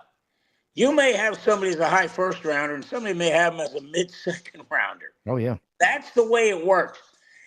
If you get to 19, and all of a sudden you got 10 guys still on the board above 19, sure, you're going to look to trade down.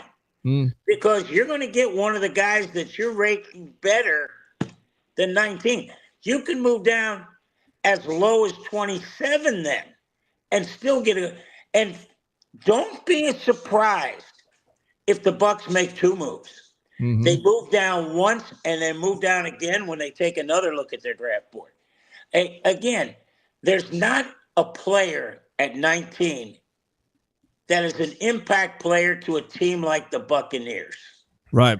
They're going to get somebody. And again, if they can trade out of the first round and get, 2 seconds and 2/3, now you're really getting good players for depth. That's the biggest thing. All right. Good stuff there. Scattaboo. There you go. And I was Marine, and it's been Qatar, I guess. Okay, I don't know, guys. Somebody's I gonna. think it's Qatar. I thought it was Qatar. Qatar.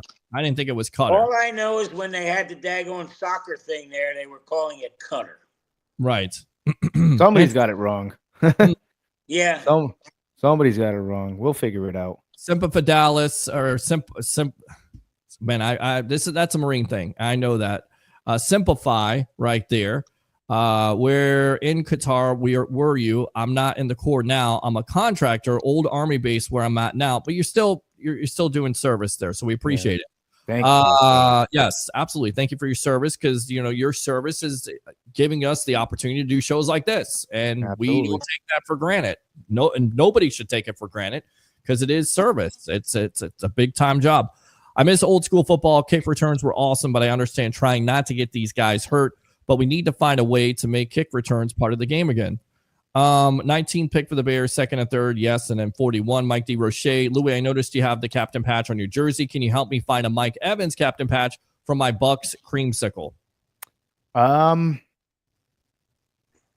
Put your email in. Okay. I'll take care of you with that. I All right. absolutely can. This is actually the first time I'm actually wearing this jersey. I bought this about 2 years ago. It's a Tom Brady jersey. Right. This is actually when Nike actually made a decent vapor carbon, whatever it's called, jersey. Now they just do like the stamp on stuff. These are stitched. They're not too bad. The captain patches are hard to get, but if he shares his email with me and I can get his information, I could get him one free of charge. There you go. All right. So there we go. Winner, chicken dinner right there. JR says just was one of our stops for Liberty. Marine says I also served as Army and Military Police Corps after I got out of the Marine Corps. JR, and listen, not to brag here, man, but you're pretty damn hardcore. We love you here, brother, on the evolution. Would Ewers be a good quarterback to take for the future? This has been mentioned by JR. With this quarterback room, with the re-signing of Kyle Trask, I'll ask both of you guys here. Leo, what do you think? Drafting Ewers out of Texas for the future, or are the Bucs thinking, again, just a defensive heavy laden draft here? All depends on what we're talking about. We're talking about third round on, yeah. If Ewers is still around in the third round or the fourth round, yeah. Because you're always going to need that third guy and that fourth guy going into training camp. Because you don't want Baker throwing out his arm as Brad Johnson did after the Super Bowl. So, we just don't want that to happen. So when you look at what's going on with the Bucs, they have options. The one thing you really want to remember is that every year you got to draft a defensive back. Mm-hmm. That's just modus operandi, because they go down faster than I was going to say something that I really shouldn't say, so I'll pass on that. Just pass on that, yes. Yeah. Has something to do with a prom dress, so I'll leave it at that. Yeah, let's leave it at that. Yes, Trask is he is re-signed for the 1 year. They also have Michael Pratt on their roster. We also heard that Jason Light really liked him, wanted him before the Packers drafted him in the 7th round, so he may be a young guy. So unless you get value, and that's what it comes down to, because you never know how this draft board works and how far somebody falls. And it's about tape. It's about interviews. Somebody may drop into your lap and you may have to take them at the end of the day. But I feel like the Bucs are going. I agree with that. Okay. I agree with that. If somebody falls into your lap, it's going back to what I said. If Jihad Campbell is still in the 2nd round, where the Buccaneers pick, do you pick Jihad Campbell? Yeah, you have to. Right. I mean, you know what I'm saying? You brought in an inside linebacker in Walker. You still have Levante David. You still have Savasio. You address the edge rusher position with Hassan Reddick, who I can't even talk enough about that. Look, I'm very excited to see him and Yaya Diaby. I think they're going to be such a deadly combination, them two. And I'll say it, and I'll continue to say it. If Hassan Reddick gets 9 sacks and Yaya Diaby gets 14, 15 sacks, this signing was a success. Because if Diaby's getting about 15 sacks, that means we're making a deep run into the playoffs. Mm-hmm. I like it. I like it a lot. And, Yaya Diaby wants to do that. And Hassan Reddick, that would be great. And I think Reddick having that proven commodity. I get it. Had a bad year with the Jets, but has everything to lose at the end of the day. Will be hungry. Who didn't have a bad year with the Jets, right? Well, everybody had a bad year with Where the do you want to start? That's probably why Jordan Whitehead kind of regressed a little bit here. I had high hopes for him. It's like he brought that Jet mentality a little. No, I love Jordan Whitehead. What he did for the Tampa Bay Buccaneers. It's a shame they couldn't hold on to him, and he ventured off. Same thing with guys like Sean Murphy Bunting, and it's unfortunate, but it is what it is. It's a business, man, and when you're not producing and you're not productive, and then that's what happens. Bucs are high on Pratt, absolutely. Again, Mike DeRoche, Trask is not done. He's re-signed with the Bucs for 1-year contract. Happy hump day, guys. Absolutely. Happy hump day to you. And again, Mike DeRoche, there's the email right there, my friend. So DeRoche's Mike19@gmail for Louie. So don't be spamming him with all that nonsense, you webheads out there. That's for Louie. All right. Let's talk about Chris Godwin, because some people were asking about his health. He says in his press conference, which we kind of missed, we kind of focus on, but we missed these comments. To be honest, I like to keep a lot of things to the vest and talking about his health. I'm right where I need to be. I'm excited about that. In the beginning of the process, he spent a lot of your back. And so the fact that I'm here standing up, that's a blessing for me. I love all those little victories. I'm just excited about this opportunity. Of course, he tore his ACL during the 2021 season and dislocated his ankle in 2024. He said he feels there's not a reason to put extra pressure on himself or the process with a specific date has no ramification on if it's met or not. What do we make of, and of course, Jason Light had this to say, and we'll just try to read between the lines here. Because listen, if you're Jason Light, why are you re-signing Chris Godwin if you don't think he's healthy? I get it. It's going to take a little bit, but I think he'll be ready, hopefully, by the regular season. But this is what Light had to say. I'm feeling very good about it. He's hitting all his milestones. He's hitting all of his markers. He's where he's supposed to be. We're not going to try to set any records for the fastest rehab because we want to make sure everything's done right. Just get him out there for the regular season. Right now, we're taking it week by week. I said this time and time before, but I would never bet against Chris. So with those comments being put out there, what do we make of it? How long do you think it will take Chris Godwin? And should we think that maybe he would start off on the injury list? Or if he does play, is he going to be 75, 80% with that dislocated ankle? Louie, you've got somebody there that's medically. They may know this a little bit better than we do, but I should start asking her about a lot of. Please. I did ask her when I was actually doing parlays and putting parlays together. I'm like, hey, what do you think? He got banged up last week, and then she would give her input. But listen, when it comes to Chris Godwin and those comments and everything that's surrounding this, is Chris Godwin going to be ready for week 1 of the NFL? I mean, I don't know. I mean, it's a tricky injury what he had. It's the same. It's on the same leg as the ACL, I believe. It might take him a little bit longer, but I don't think Jason Light would have been so stressed out in getting this deal done because he was stressed out. He wanted to bring Godwin back. Yeah, that shows me, like, at the end of the day, the Tampa Bay Buccaneers are the only ones with the medical records from the injury until he hits free agency. Then I believe that becomes public. Correct? If I'm wrong, am I wrong? Mm-hmm. So, they know where Chris Godwin's at. And even if he's not 100% week 1, I'm talking to a guy like Jalen McMillan. It's your turn to step up. This is your second year. Right. And continue to build off what you started last year. And that'd be huge. I mean, I don't think they should rush Godwin back. I don't want to see them rush Godwin back. I want Chris Godwin to continue to do the rehab and progress and just go easy. Because I don't feel like there's a rush to have him back. I mean, we're going to need him eventually. But I don't want to see the Buccaneers rush him because you know what's going to happen if they rush him? Considering those 2 injuries on that leg, it's not going to be pretty. And he's going to go down again. That's why Jalen McMillan was drafted. And that's why Jalen McMillan, Sterling Shepard, and Trey Palmer, Mr. Pissed Off Trey, I'm talking to you, buddy. You got to step up. But I'm confident in Jalen McMillan. He put up 8 touchdowns. He had, I think, 500 yards receiving, 400 and something yards, maybe a little bit less. Right. But this is a guy I like to see on the other side of Mike Evans. I really do. And he's got two of the best that he's learning from. So with the Godwin situation and his comments, like I said, I'm confident that he'll be ready, but they don't need to rush him. Like I said, that's what McMillan's here for. All right. Let me go out to you, Leo. What do you think of the comments by both Godwin and Light? Let's be honest here. The thing we don't want to see happen, as long as Baker's cooking under center, everything's fine. If Baker Mayfield goes down, what's plan B right now, guys? I don't think there is one. Kyle Trask. Yeah, that's not plan B. That's plan E. The legend of Kyle Trask? The legend of Kyle Trask? Come on. Don't tell I'm just kidding. that. Don't tell Gator fans that are Bucs fans that Kyle again, I'm not putting the kid down, but what's his resume look like? Yes. Right. One pass against the Falcons, I think.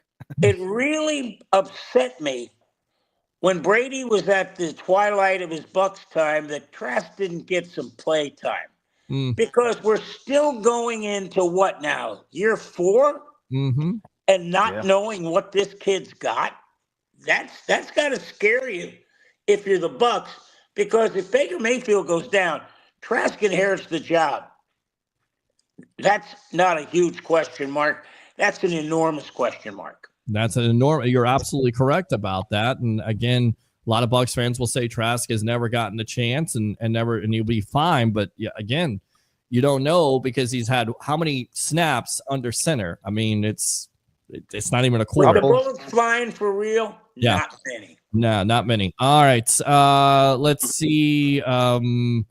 Whitehead could return to the Buccaneers at a cheaper price. It seems to me they're just ready to move on and go with the younger kid and Tyke Smith. So I don't know about bringing him back because I don't know if he can come back. I think because of that accident that he had, he fractured something in his neck, correct, or his spine. Something again. It's crazy because the accident happened before he gets to the facility. It's bad luck, but play on the field, he couldn't stay healthy. And he took a step back. Let's just admit it. He was not the same player he was 3-4 years ago. I've seen him hit somebody, and he was even hitting people. Not like I've watched Whitehead play, and he is a physical defensive back safety. I seen him hit somebody, and I knew he hit him the wrong way, and I seen him holding his shoulder, and I knew right from there. I'm like, yep, that this kid's season is pretty much not done, but I knew it was all downhill from there. You just know, and I knew he wasn't the same. I agree. Re-signing Godwin was also a cap savings of 16. If he left, he would have had dead money to hit the cap. Absolutely. Again, that's the genius of Jason Light getting it done once again. Shepard signing is an insurance policy. Good comment. Ryan Griffin, the savior. Ha ha. Peter, if you remember, I put a shout out to Tyke for the Bucs. It's amazing he ended up in Tampa. Absolutely correct about that. Yeah. I will give you credit for that because he did last year. And other wide receiver besides Godwin and Evans aren't getting it done. Then Price from Indiana would be a good slot guy, 5'9", 185. We're talking about the plethora, not plethora, as Ray would say, the plethora of wide receivers. Is it make or break year, in your opinion, Leo, for a Trey Palmer? Because he has all the potential in the world, but I don't know. You just can't seem to put it together. There's a reason why he's a 6th-round pick. And because of that, could the Bucs look in the later rounds or maybe in the earlier rounds to draft a wide receiver? Well, I think that's two positions, guys, you're going to draft no matter what, is defensive back and wide receiver. Because guess what they fill? Special teams. Right. And that's what you want. That's what you need. You need those guys who can cover punts, who can cover kickoffs, and that's huge. But, we talk about Trey Palmer not succeeding. He's the 4th guy, and it's not because of bad play. It's those 3 guys ahead of him are pretty darn good. And that's the thing. I think what McMillan brings in is a lot of length and a lot of size. Right. But him and Palmer, it's like, okay, you got Godwin and Evans 1 and 1A, and then you probably got McMillan and Palmer and Shepard 3A, B, and C. So I think they got, and what no one talks about, and I think we need to start doing with this, Mm-hmm. How about Otten becoming the tight end that we never thought he would be? It's That's true. amazing. It is. Absolutely. You're correct about that. Let's go out here. Will you be at the stadium for the draft party? I don't know yet. I don't know what we're doing for the draft party at this point. It is the 50th anniversary for the Tampa Bay Buccaneers, so maybe we'll be out there. Maybe we'll be somebody. I don't have any plan at this point, Rob. I wish I could tell you. Hey, Peter, can I put a shout out to the Bucs here? Please do that. Go ahead. They're doing a 50th anniversary video. Okay. The fact that they haven't got in touch with me is embarrassing, because if you go back to number one, back with John Gruden and Brad Johnson and Mike Oswald, those, there were two people in the country that picked the Bucs to beat the Raiders. There was one person in the country that picked the Bucs to beat the Eagles in Philly, and you're talking to him. The second person was Tony Dungy. Mm-hmm. And I went on with JT the Brick, who does the pre and post game for the Raiders. And he asked me, he said, well, how do you expect this game to go? I said, I think it's going to be a blowout. He said, oh, you think the Raiders? I said, no. It's going the other way. Mm-hmm. The Bucs are going to blow out the Raiders. He goes, if that happens, you're my first guest on Monday night. And guess what? I was. The fact that the Bucs don't even reach out to the guy, the only guy who picked them to win. Mm. Hey, guys, I'm here anytime you want to talk about it. Well, there you go. That's the legend right there, Mr. Leo Haggerty, former Coach Scout and now media member of Night Sports Productions, here on the Sports Web on Monday and Wednesday nights at 9 o'clock, along with Louie from the Frozen Pirate Podcast. I'm your host, Peter Blake, giving you something to think about. Let's go in care of Joe Bucs fan here. Credible Diana Rossini, now of the Athletics, claimed that there were 8 teams hoping to make a run at Mike Evans and win him over. Those teams were the Titans, Rams, Chiefs, Patriots, Giants, Panthers, Falcons, and Jaguars. Oh, my. With that being said, Albert Breer of SI.com wrote this week that Evans set the take less to stay in Tampa standard for receiver last year, one Chris Godwin embraced a few weeks ago. My understanding is that the blank check team for Godwin was the Patriots, and it wasn't the first time the Bucs have gotten such confirmation from a star receiver. Last year, in fact, Mike Evans agreed to a 2-year, $41 million deal to stay in Tampa after the Rams upped the ante and went past where the Buccaneers were financially. Breer also said Chris Godwin's decision to stay in Tampa shows Tom Brady's lasting impact on that place. Bingo. The Brady effect. The Brady effect, the Brady blueprint. Your thoughts? 8 teams after Mike Evans. I would think there were more, but you talk about it in the Rams. Can you imagine Mike Evans, Leo, in a Rams uniform? It just makes me want to puke at this point. Oh, forget it. Put him in a Kansas City uniform. Oh. But yeah, Mike Evans made a smart move. He stayed in Florida. He stayed in Tampa, because if he went to the Rams, they'd have had to give him $60 million just to be competitive with the 41 in Tampa, right, with no state income tax. And believe me, California is brutal with taxes. Brutal. Yes. And the teams you got to start watching out. Look at what the Patriots did. They signed Stephon Diggs. You know they had to take a run at Godwin. You know that. They did. Oh, they did. Yeah. Well, blank check. Oh, yeah. They were the team that did the blank check, because that wasn't the first time that they tried to pursue Chris Godwin. That was not the first time. Believe me, up here in Massachusetts, they love Chris Godwin. And I vouch for him all the time. I said, you guys would be lucky to have Chris Godwin. You have no idea what type of a player he is. Like, the guy goes above and beyond. He's tough as nails. He can take the hits. He goes down the middle, no problem. And he's a grinder. And the thing that I don't feel like that Godwin gets enough credit for, he really wears out a defense. You know how like a running back can wear out a defense? He can really wear down those corners and safeties. He blocks. And like, he runs that daggone, slip screen like it's a trick play. Oh, yeah. And you know what? I asked James Franklin one time, okay, what's Chris Godwin like? I said, let me give you a little hint. When Tom Brady came to Tampa, he didn't have to ask Chris Godwin twice to have number 12. Chris gave it to him. Yeah. Well, promised him a Super Bowl. promised him a Super Bowl, and he delivered on that promise too. So I Well- mean, like again, this Godwin he's a different type of breed of wide receiver, man. Very unselfish, and that's why I'm telling all you Buccaneer fans out there and enjoy this moment, man, because I don't think we might, but I mean, think about it. We have one of the best duos right now in the game, and that's why I tip my hat off to Jason Light for keeping these guys in here, because I really did think that there was a lot of question marks last year in free agency. Is Baker going to come back? What are they going to do with the quarterback situation? They have a lot of pending free agents, Antoine Winfield Jr.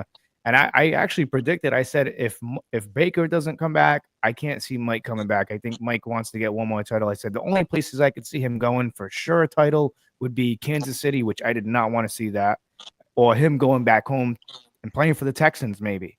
And then when the news broke, I knew right there. I said, I always tell people, because the number one question I get from Massachusetts is, do you think Tom Brady should be in the Buccaneers Ring of Honor? I said, no, not right now.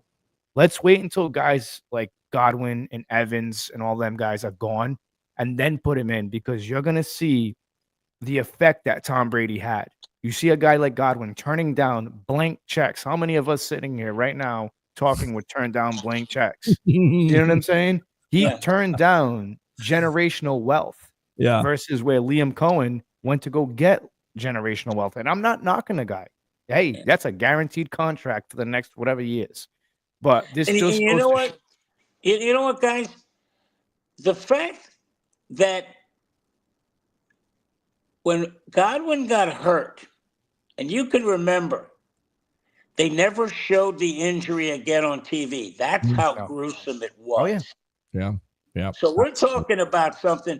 When you're talking about a dislocated ankle, that means that maybe the leg was going north and the foot was going south. Oh, yeah.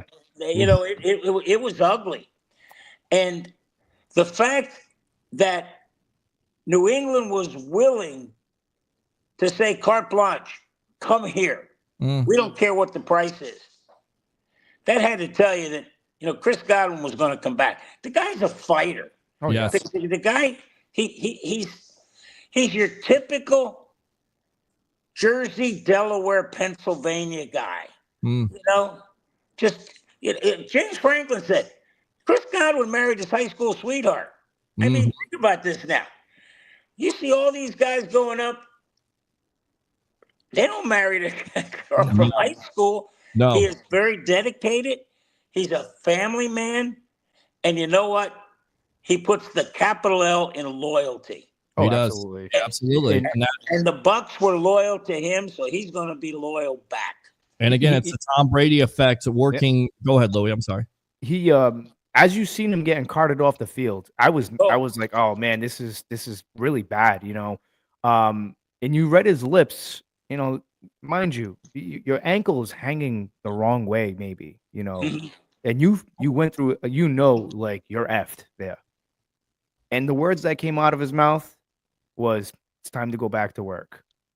I was blown away by that. I really was. And if you can pull up the clip, go back and watch it, his words, it's time to go back to work. Watching him say that, I'm just like, this guy's a warrior. I mean, and I was a little unsure if he was going to come back, because like I said, the contracts, Peter, you remember when I called in, I said, T. Higgins deal, that's done. He's the next best player probably the best player in free agency available, because he's a game changer. He's a game changer. And I said there was a couple of teams like the Raiders. Are you kidding me? You know what Tom Brady would have done to try to get him over there? He was I don't care what anybody says. That was Tom Brady's favorite wide receiver, one of his favorite wide receivers to play with. I'm telling you, it's up there in his top four. I would say Godwin is probably he was probably one of the most reliable receivers. I mean, Godwin dropped the ball in Green Bay. And was it Green Bay? Oh, no, I think it was in Washington. He had a little bit of a slump. Yes, but Brady knew he would continue to go back to him, and he regained his confidence back. But I like I said, Buck fans, we are so lucky to have Godwin back. We really are. I mean, these are the type of, and I keep saying this, Peter knows, to the younger audience out there, you're an upcoming wide receiver. You want to learn how to play the position, go watch guys like Mike Evans, go watch guys like Chris Godwin. That's how you model yourself after. Those are the real role models. I can't agree with you more. if you're a receiver 6'2" or higher, look at Mike Evans. If you're 6'1", 6'2" or lower, look at Chris Godwin. Yeah. Because they're the epitome of Batman and Robin. You know what's nice? Absolutely. I can't figure out who Batman is and who Robin is. That's it. It all depends on the week. Peter, I hate to do this, but the left-hander's warming up. Well, the left-hander's warming up, but one more thing here before we go, and let me go. Rob Thompson says, you can be my guest, come hang out with the crew, live crew, man. I appreciate that. I will definitely let you know. Appreciate the support here on the Evolution of Sports Talk Television as we were out there at Riveters with you guys. Love you guys out there. Speaking of Tom Brady, this was in the Tom Brady newsletter, and he talks about his reason he decided to sign with the Tampa Bay Buccaneers. He gives the reasons here. Listen up, Bucs fans. It wasn't just because it was the offense. It was also the defense. But this is what he had to say. The presence of skill players was 3 in terms of importance. For example, the Bucs graded out as a 3 because of guys like Mike Evans and Chris Godwin. The same was true for the head coach. That was 3 in importance, and Tampa Bay scored a 3 with Bruce Arians. Game day weather was a 2. Practice weather was a 3. In the end, I chose Tampa almost exactly 5 years ago now because in terms of how it graded out higher than New England along with those 20 or so dimensions. He also had this to say when it came to the relationship with Bill Belichick. As for why he left New England, Brady confirmed what we've been assuming for the years in terms of tension. The reality was after 20 years together, a natural tension had developed between where Coach Belichick and I were headed in our careers and where the Patriots were moving as a franchise. It was the kind of tension that could only be resolved by some kind of split or one of the reassessing our priorities. Your thoughts, Leo Haggerty? No doubt. I mean, it got to a point where the Patriots had to move on. Yeah. I mean, let's be honest. How old was he when he left? 42 or 43? Yes. 40. I want to say no. I think was he 43? No, 42. 42. Yeah. Yeah. You know, you got a 42-year-old quarterback. If I'm New England, I got to start looking because I'm looking at the data, and it ain't analytics. I don't see another 40-ish quarterback in the NFL. And again, I got a guy who's very limited in mobility, and I'm running into a problem with offensive line.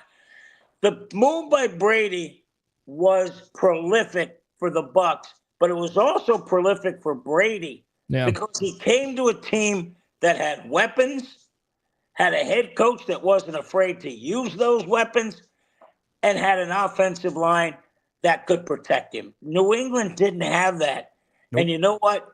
At his age, that was a problem. And they had the coach of Bruce Arians, and he also had the defense there with JPP, of course, Levante David and Sue and Shaq Barrett. It was just and again, Jason Light doesn't get enough credit because everybody says, well, it was Bruce. It was also Jason Light putting the pieces together throughout those years. Tom Brady doesn't come if Jason Light isn't here. Let's put that fact right out now. Absolutely. Oh yeah, that was definitely a driving force. And I told Peter this, Leo. I was at Tom Brady's last game in Foxborough, and it was ugly.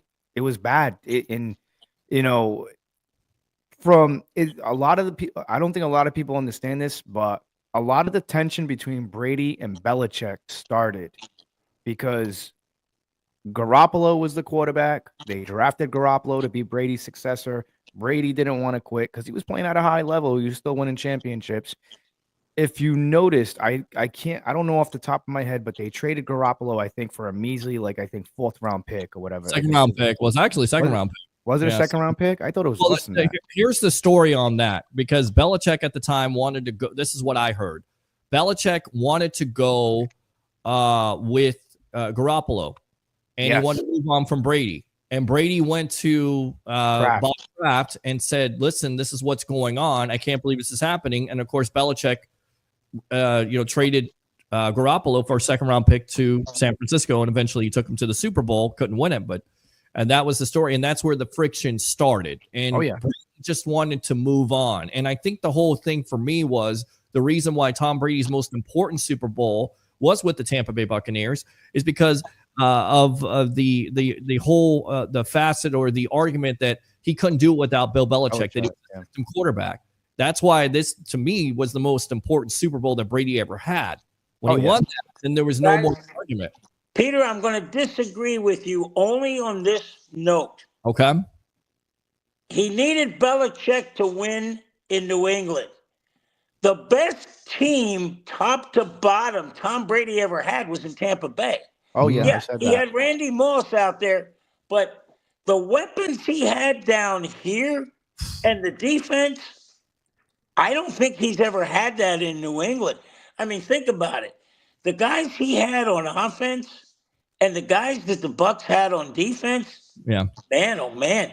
And, you know, that if you go down the line, you got Randy Moss, you got Mike Vrabel, you got Junior, all these guys hanging around. Junior Seau, yeah. But all of a sudden, he shows up down here with Mike Evans, Chris Godwin, and a pretty darn good running back that showed up from Jacksonville. Yep, Leonard Fournette. Made a whole lot of difference down here. So, Tom Brady didn't have to be the show. He had to be the show up in New England because there was they were talent thin at a lot of positions. The Bucs weren't, and that was huge. Quick question. I'm going to know your answer about this. The biggest acquisition, in my opinion, is it Rob Gronkowski, Antonio Brown, or Leonard Fournette? I'll go with Gronkowski. And Leo, I know you got to get out of here, and I'll tell you why. Not only he was familiar with Brady as a tight end, could still catch the ball, was another weapon, but also acted as an extra offensive lineman.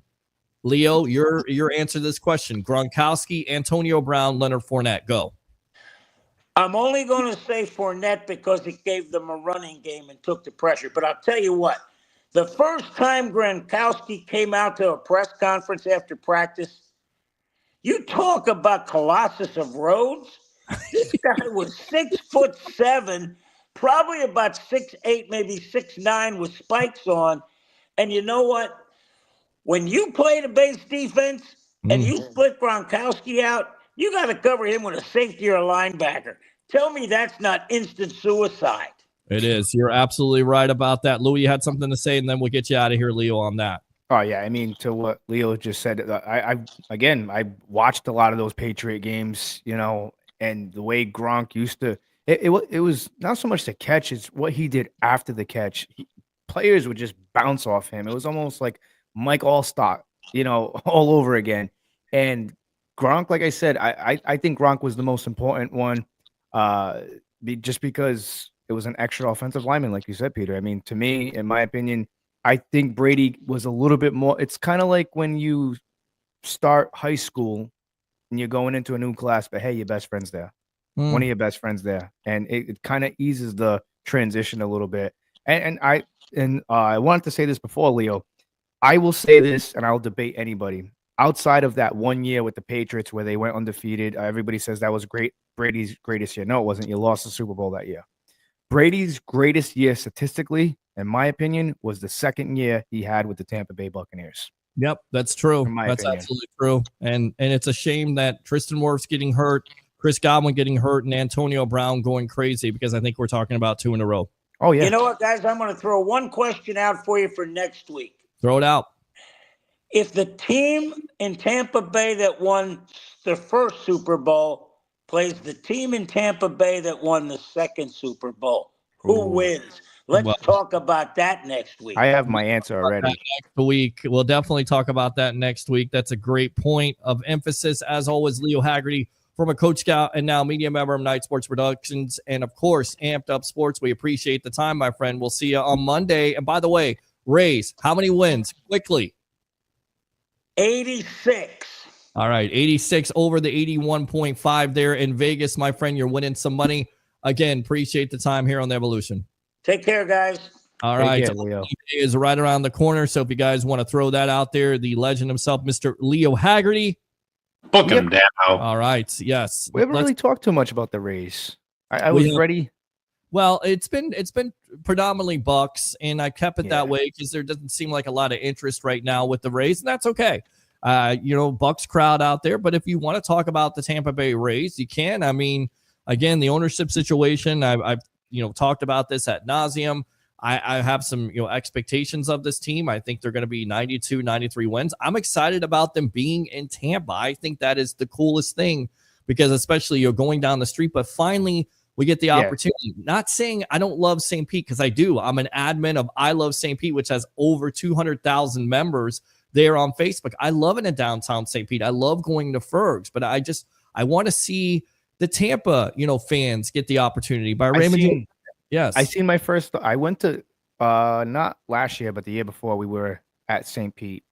We've seen the Rays play. Actually, the wife almost got hit by a foul ball I think I told you this, by Juan DeFranco.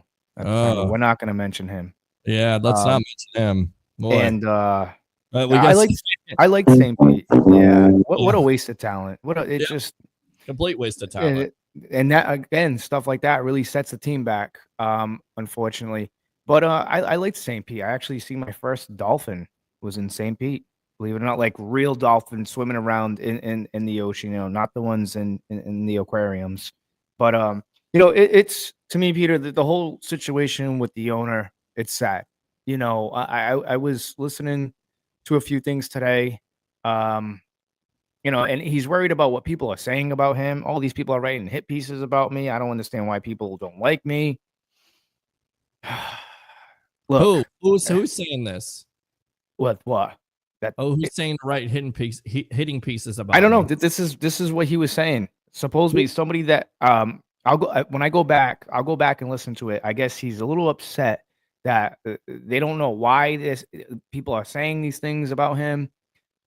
The reason why I feel like the fans, the media, everybody's saying these things about you is because look what's going on.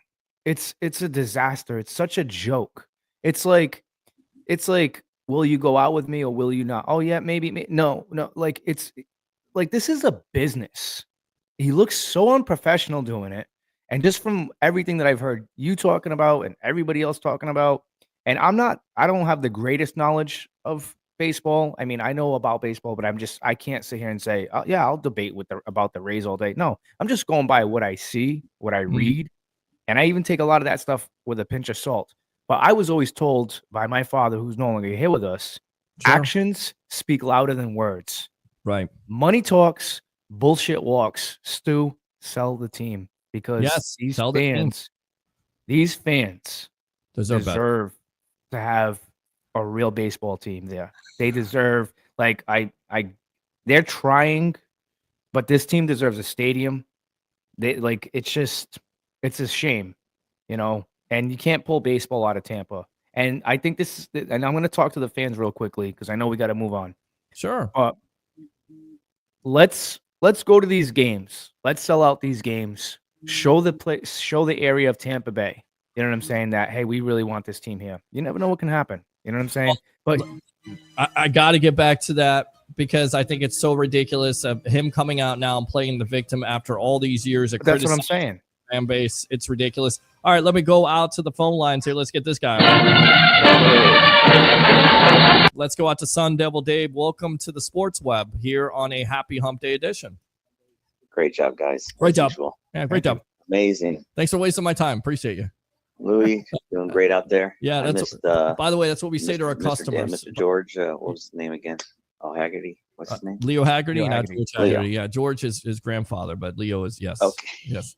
Hey, real quick, I know we're talking about the draft. So the SI article I was talking about earlier about Bucs trading first round pick number 19 to the Bears for their 2 second-round picks, 39 and 41. They want to go after what the SI article says, Shannon Rebel, East Carolina, cornerback. We've heard this also, and this is from Watts and Notre Dame. Did you guys talk about these two guys? Or Rebel, the cornerback from East Carolina, and this has been mocked by J.C. Allen of Sports Illustrated. He put that out there. Shamar Stewart, who's a raw prospect from Texas A&M at pick 19.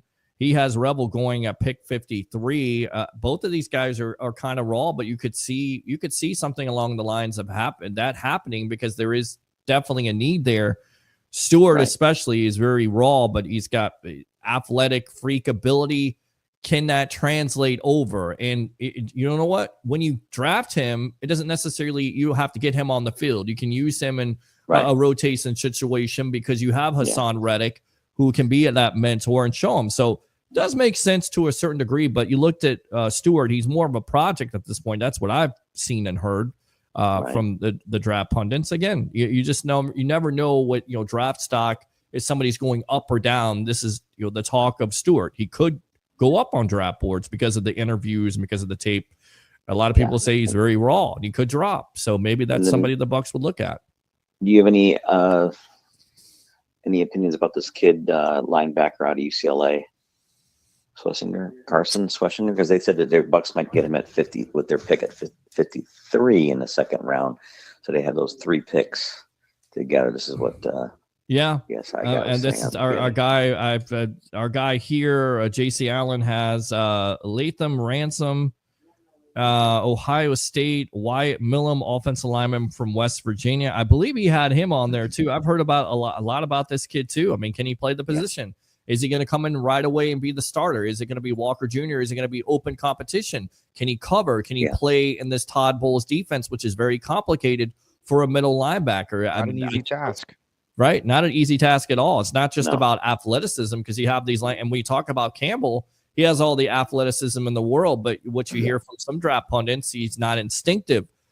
That kind of sounds like Devin White a little bit, which I think it can improve. But if he's not instinctive, if he's not hitting his run fits, he's a good tackler. But if he's not hitting those run fits, and this is what they say about Campbell, and again, this is one draft pundit saying that, then I think that definitely needs to be looked at. But we talked about it, Louie. It's a difficult defense to get. You come in right away, and let's face it, is that a position where you can depend on a younger guy? And that's the reason why you love what Jason Licht did, getting a player, even though he was not highly ranked in Pro Football Focus. Maybe a change of scenery for Walker Jr. from Miami, translates into success. Again, at the end of the day, you still have Lavonte David playing at a high level, but we saw how awful the middle of the field was last year. It was like the Atlantic Ocean wide open. Louie could have ran down, Harry the Greek, Ray, we could have all been open. I think I probably could have caught a couple of passes down the middle. You probably could have. Rob I would have got killed.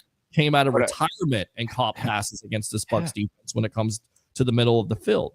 So real quickly, just I know you're talking about Tom Brady and what he's done as a legacy, and he was 45. Yes, I was looking up George Blend. I know he played till he was 48. I know he didn't quarterback until he was 48. But when he went on that run in 1970, he played 5 games for the Raiders.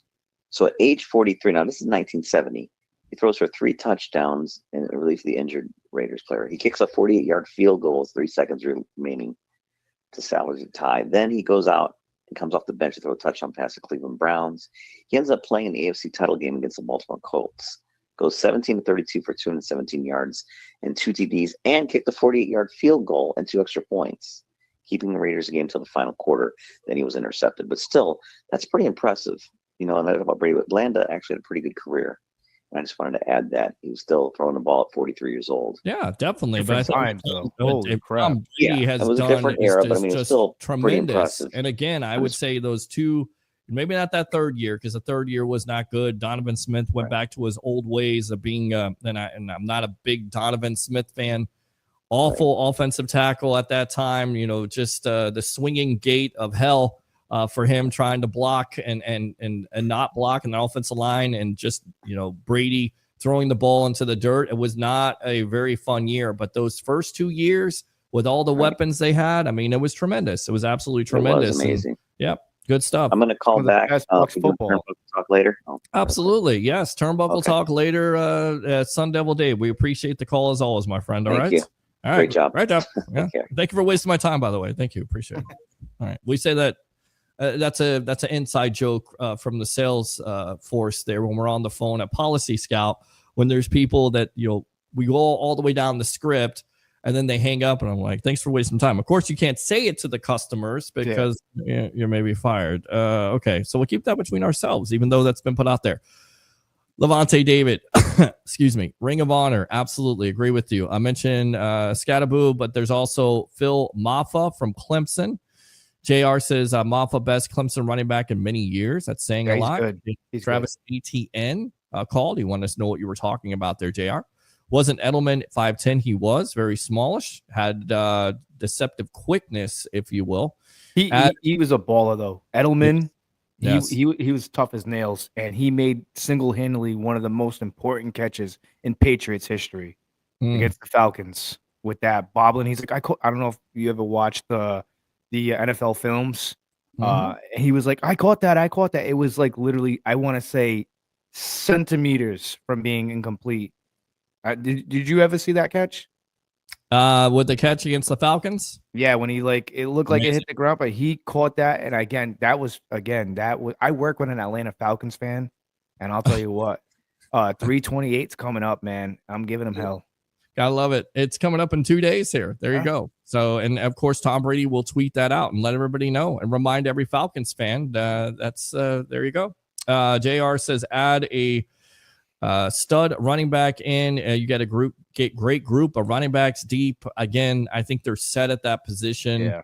Who knows is on the board. My mother right here watching the best sports talk show in the Tampa Bay area, the Sports Web with Amped Up Sports. And if you have not been watching, hopefully Chrissy has been watching. Happy birthday to her.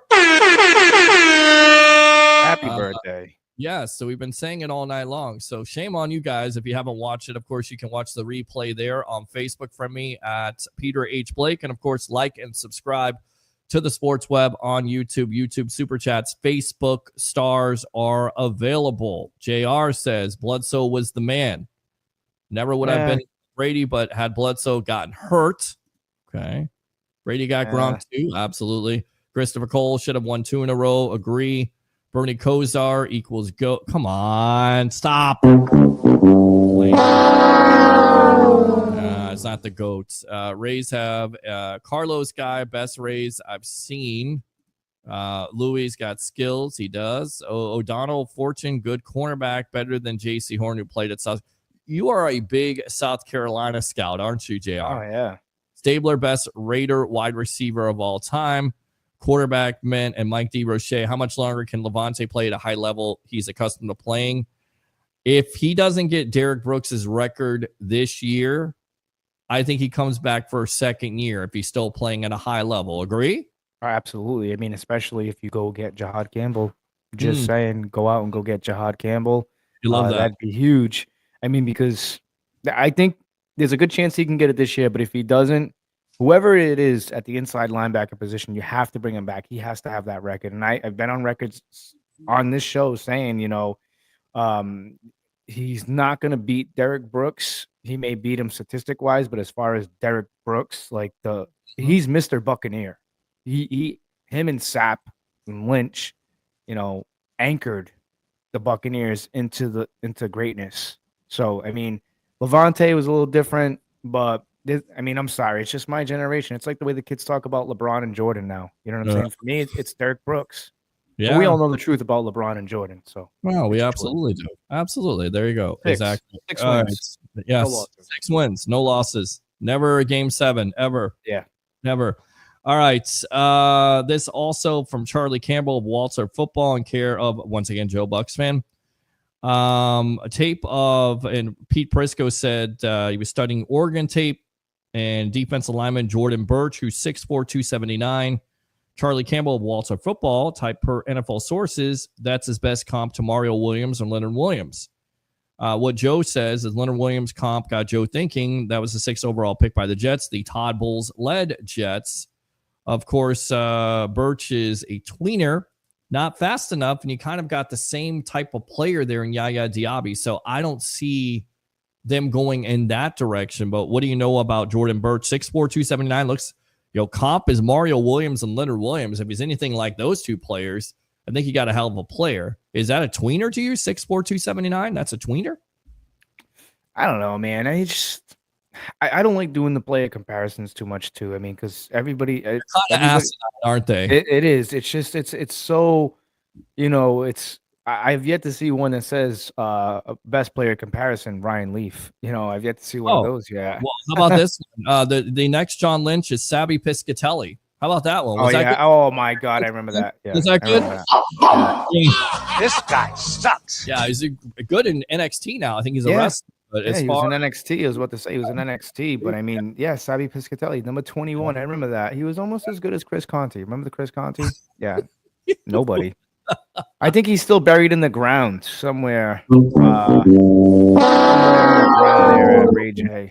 Just saying. Monday Night Football with the Pittsburgh Steelers, stiff arm. What an embarrassment. Never I heard was of embarrassed. Yeah, I never heard from him ever again. Never should have. ever. All right. With that being said, there are other mock drafts out there. Let's see here from Pro Football Focus. The Bucs selecting Texas cornerback Jahade Barron. This is what Josh Litchowicz says. Goodness, with the names. Can we get a Smith here, a Josh Smith, for the love of God?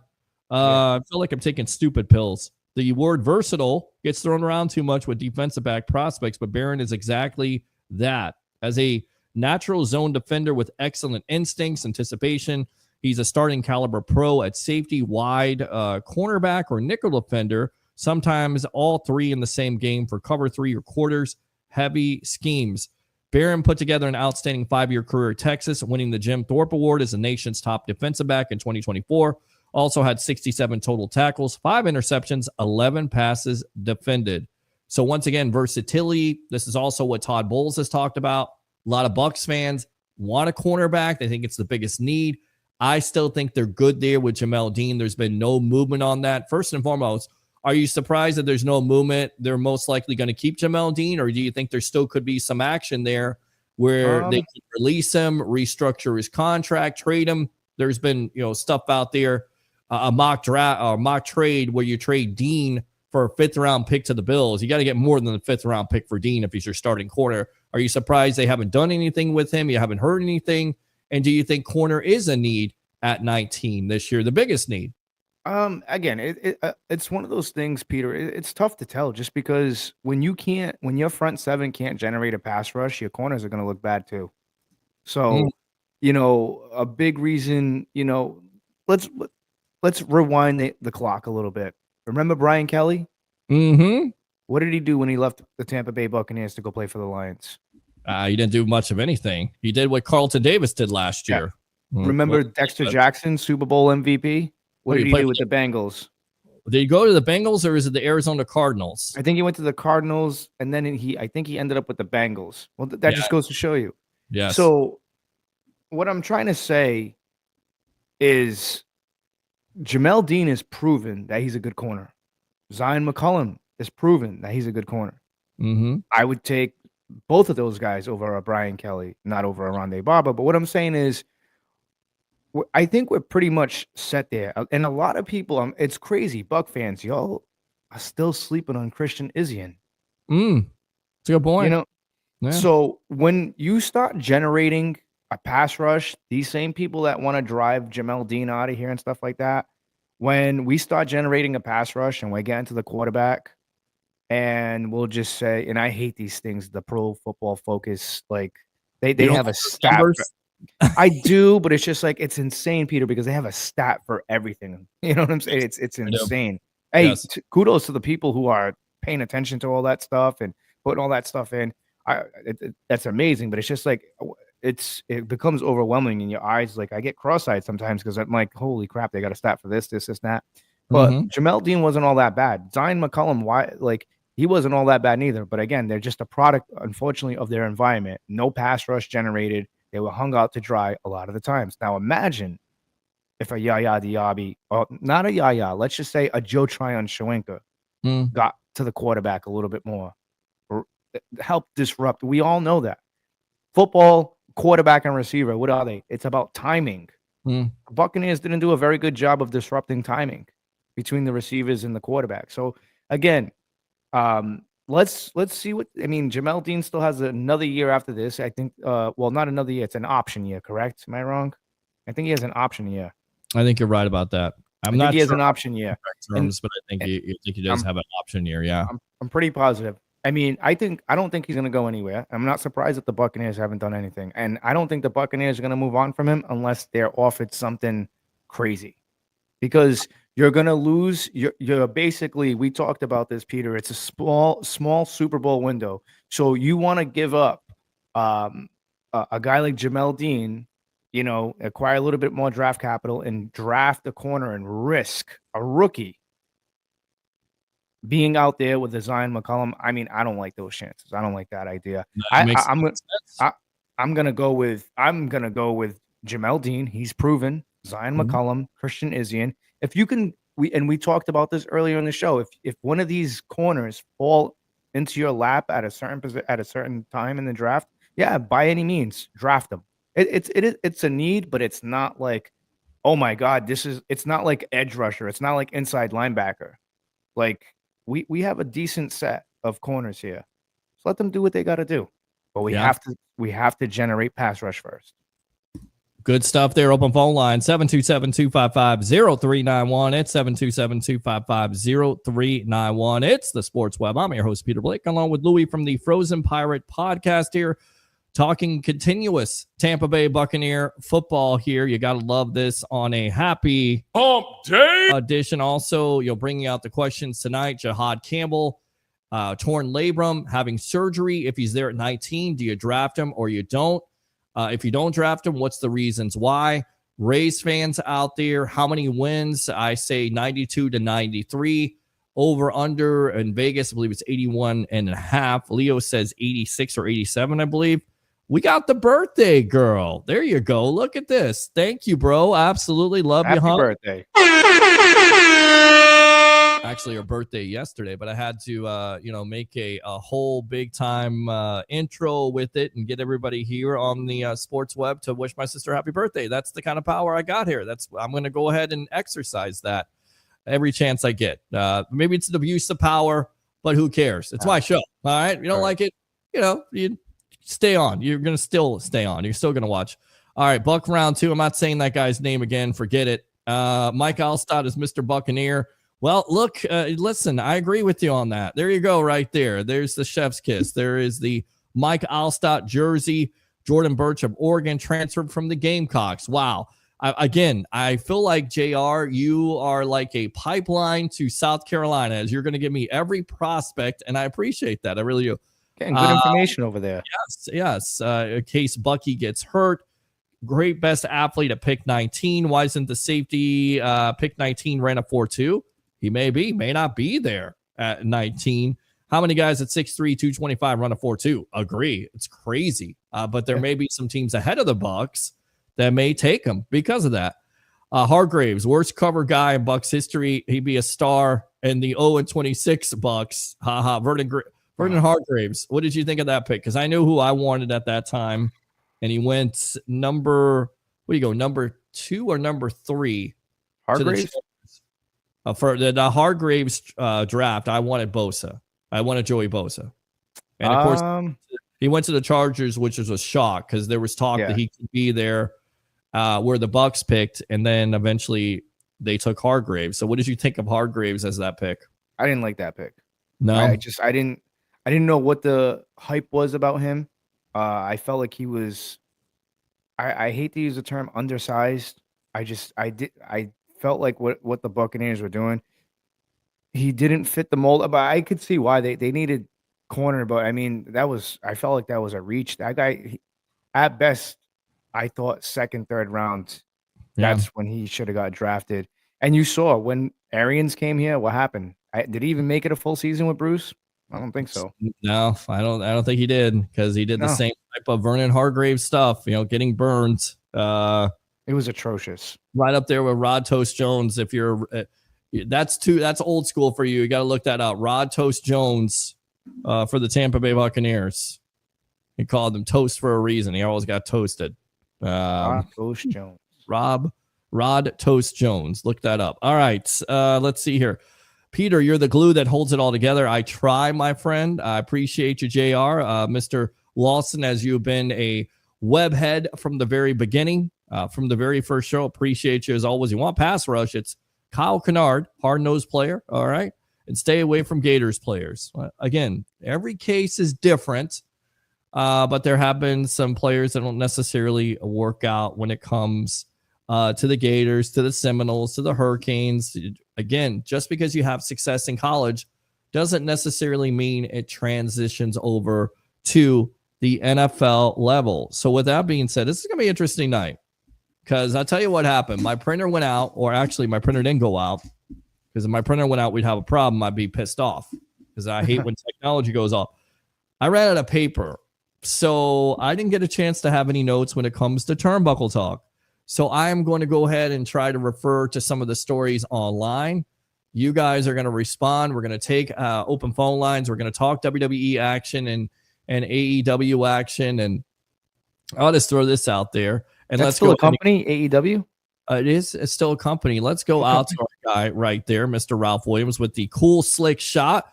Buddy, welcome to the evolution of Sports Talk Television. As you are out and about, where are you at tonight, man? Welcome to the Sports Web. Thanks, Peter. Thanks, Louie, for being here. Let me come on. I'm in Ocean City, Maryland, here at the Grand Hotel right on the boardwalk. Right on the boardwalk there. And how's it going for you? Why are you out there?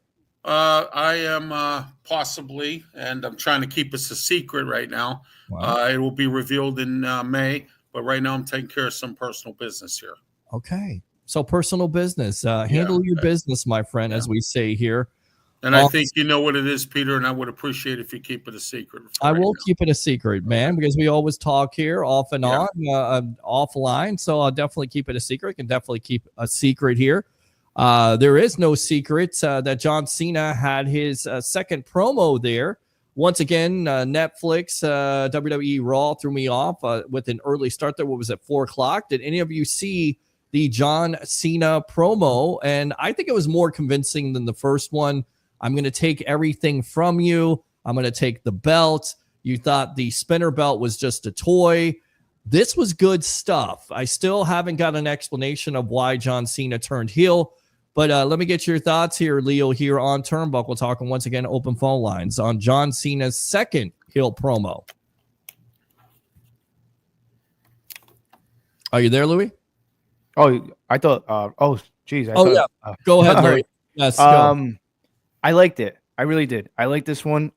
We've been talking about this. I said he's got to turn it up a little bit, just a little bit more. He's got to turn up the dial a little bit.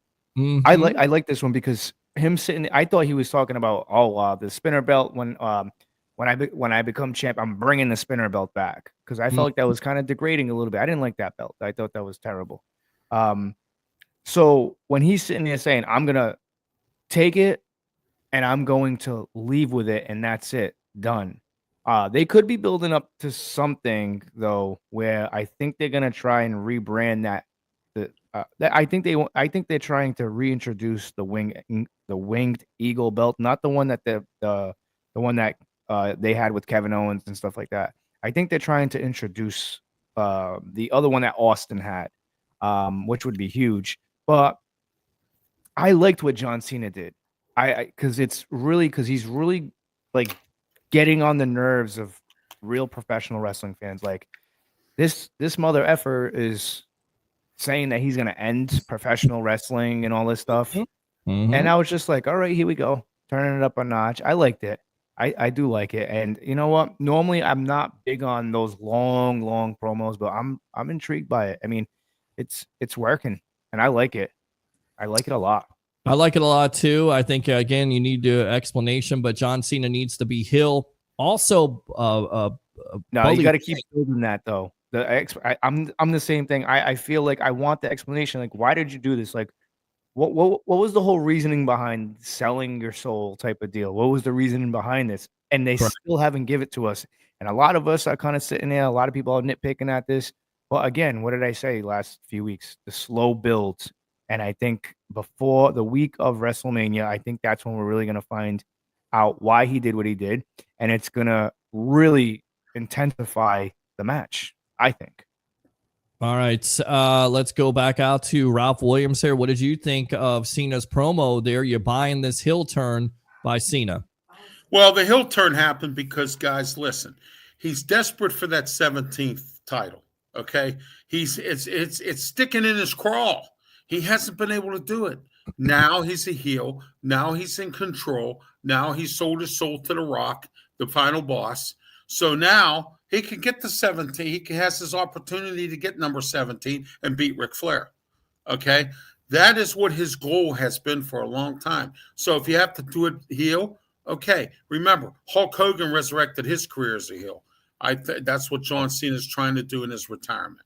Well, that's what he's trying to do in his retirement. And I had this philosophy that the reason why he said it's the last time of John Cena being a face doesn't necessarily mean he's walking away from the ring. What if it's something along the lines of that? Maybe I'm looking too much into it. Now, not everyone was excited, if you will, about what John Cena said. And this comes from Eric Bischoff on 83 Weeks. He says it was exciting. John Cena turning heel, the potential, but there wasn't anything dramatic about it other than the fact that he turned heel. The delivery was great, but the message was kind of weak for that moment. Bischoff also claimed that he was looking forward to watching Cena introduce a new look, but believes WWE made the right choice by not doing so. I was hoping that I would get a different look for John. John's character somehow represented this new heel character.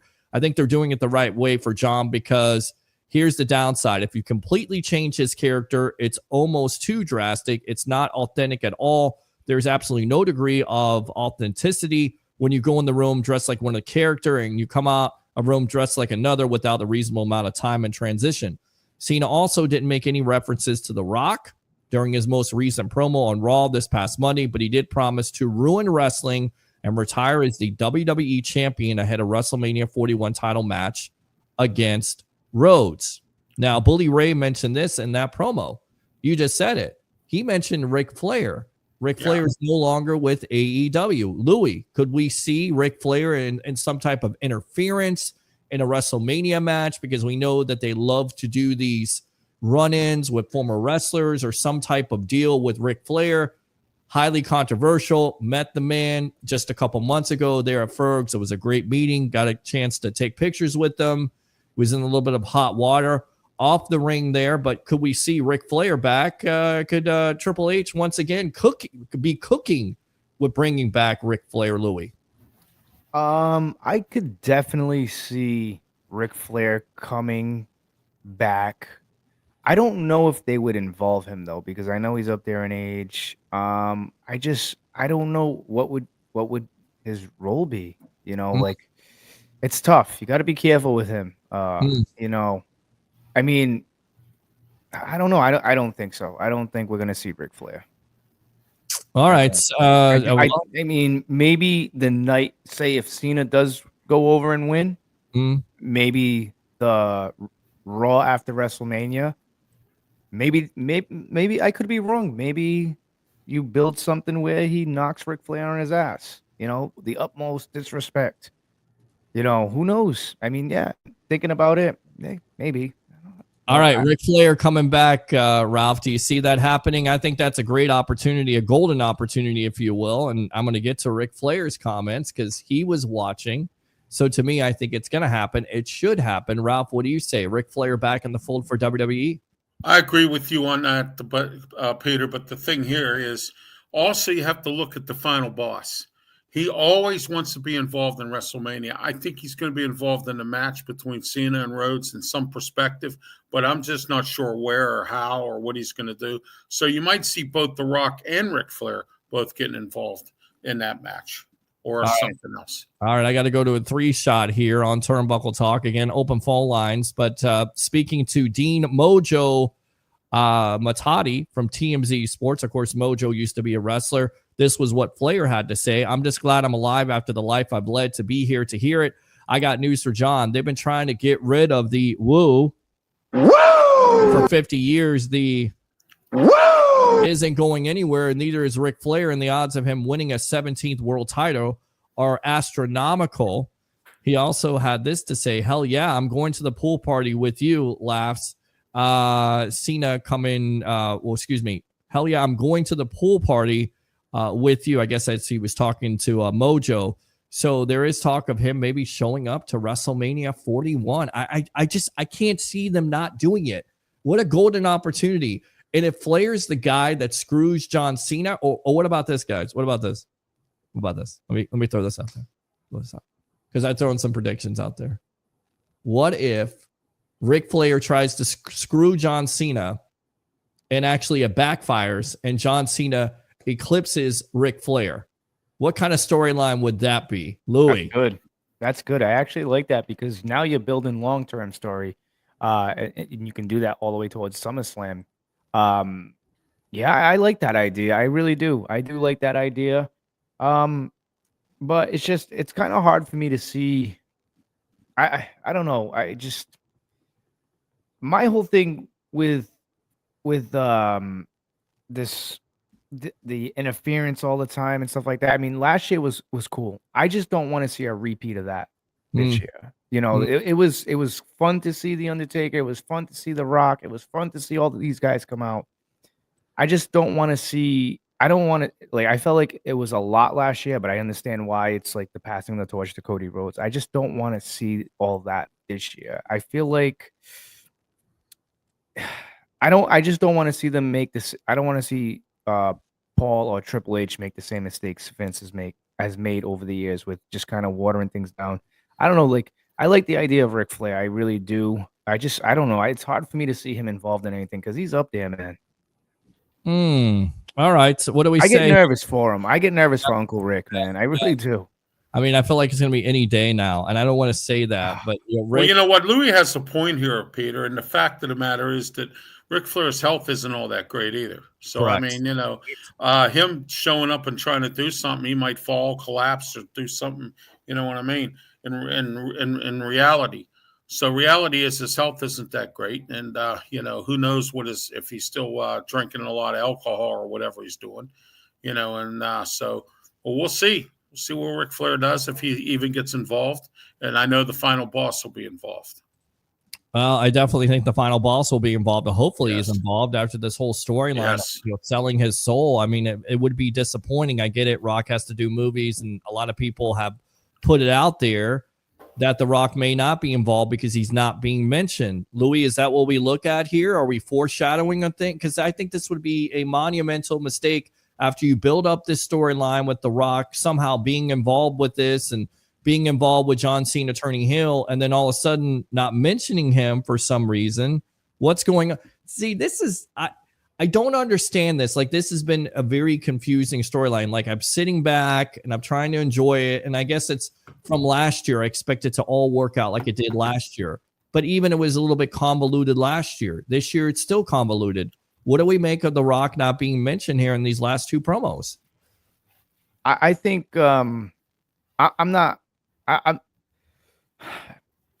he's a huge point of this story. I think what they're trying to do is trying to put The Rock off as a little bit until it gets Mania time, like maybe 2 weeks, a week before Mania.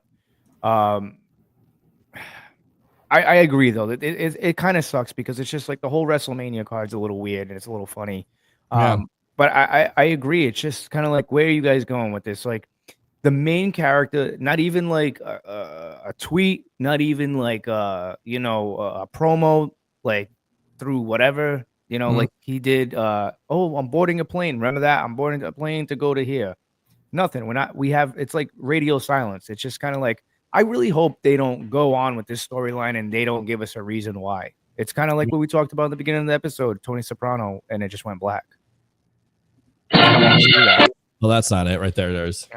What do you hear? What do you say? Exactly. That's what it is. That's exactly what it's about right there. Exactly correct here on Turnbuckle Talk. Open phone line 727-255-0391 at 727-255-0391. Marine says I wouldn't say the worst. That's a bit harsh. But for a first-round pick, he wasn't a shutdown corner they'd hoped for. Hargraves, it wasn't the worst. He was the worst. He was the worst for you? Yeah, that's what's worst. It was just terrible. You remember Myron Lewis? Oh, yeah. How about EJ Biggers? EJ Biggers? Oh, yeah. Those guys are pretty bad, man. Yeah, they that was Jesus Christ. Now we're going into rough times. That was the Stone Ages, man. Yes, you had Greg Stafford there, and you had remember Torrey Cox? Of course, remember him? Yes, I remember. Yes. Stone Ages. Ricky Steamboat, my favorite wrestler, very cool. The Dragon, even the different language, you could tell what fans were saying about Cena. Yeah, I was also kind of disappointed about that because the talk has been, you're going back to the Attitude Era with WWE going to Netflix, and now they're muting this, and you've got to watch out. And it's almost like they're embracing once again the PG era. Fellas, are we kind of disappointed? Louis first, and then Ralph. that it's not more cutting edge like we thought it was going to be last year with the beatdown of Cody and his truck and the blood and all the cursing by The Rock? Are we disappointed that it's not more cutting edge on Netflix? And is that the reason why it is kind of been, in my opinion, a little bit disappointing in some aspects that it's not more cutting edge because you went to Netflix? I know they're pretty. I think we were talking about this a couple of weeks ago. I remember I was like, "Hey, John Cena needs to turn it up," and we talked about it. I mean, I think Netflix. I mean, the WWE moving to Netflix again. I thought that was gonna be like it. All right, we're gonna get F-bombs. Cody Rhodes. He's supposed to be a super baby face. Yes. Well over with the kids. He's telling The Rock to go F himself. Yeah. And we really haven't seen any of that really out after that. Now it's kind of like, yeah, you're right, PG. I don't know, maybe it was just me, but I did notice when they were saying F you Cena, they kind of let that go a little bit, and then they started like it's almost like Paul's back there, like, all right, they're gonna say F you Cena, let's not mute it out. Let's kind of mute it out towards the end to say, hey, Netflix, we made an attempt. I think they're trying to navigate. I think they're it's because it's still the early stages of the Netflix thing. I think they're just trying to navigate what they can get away with and what they're not gonna, as we like to say, a pee-pee spanking for.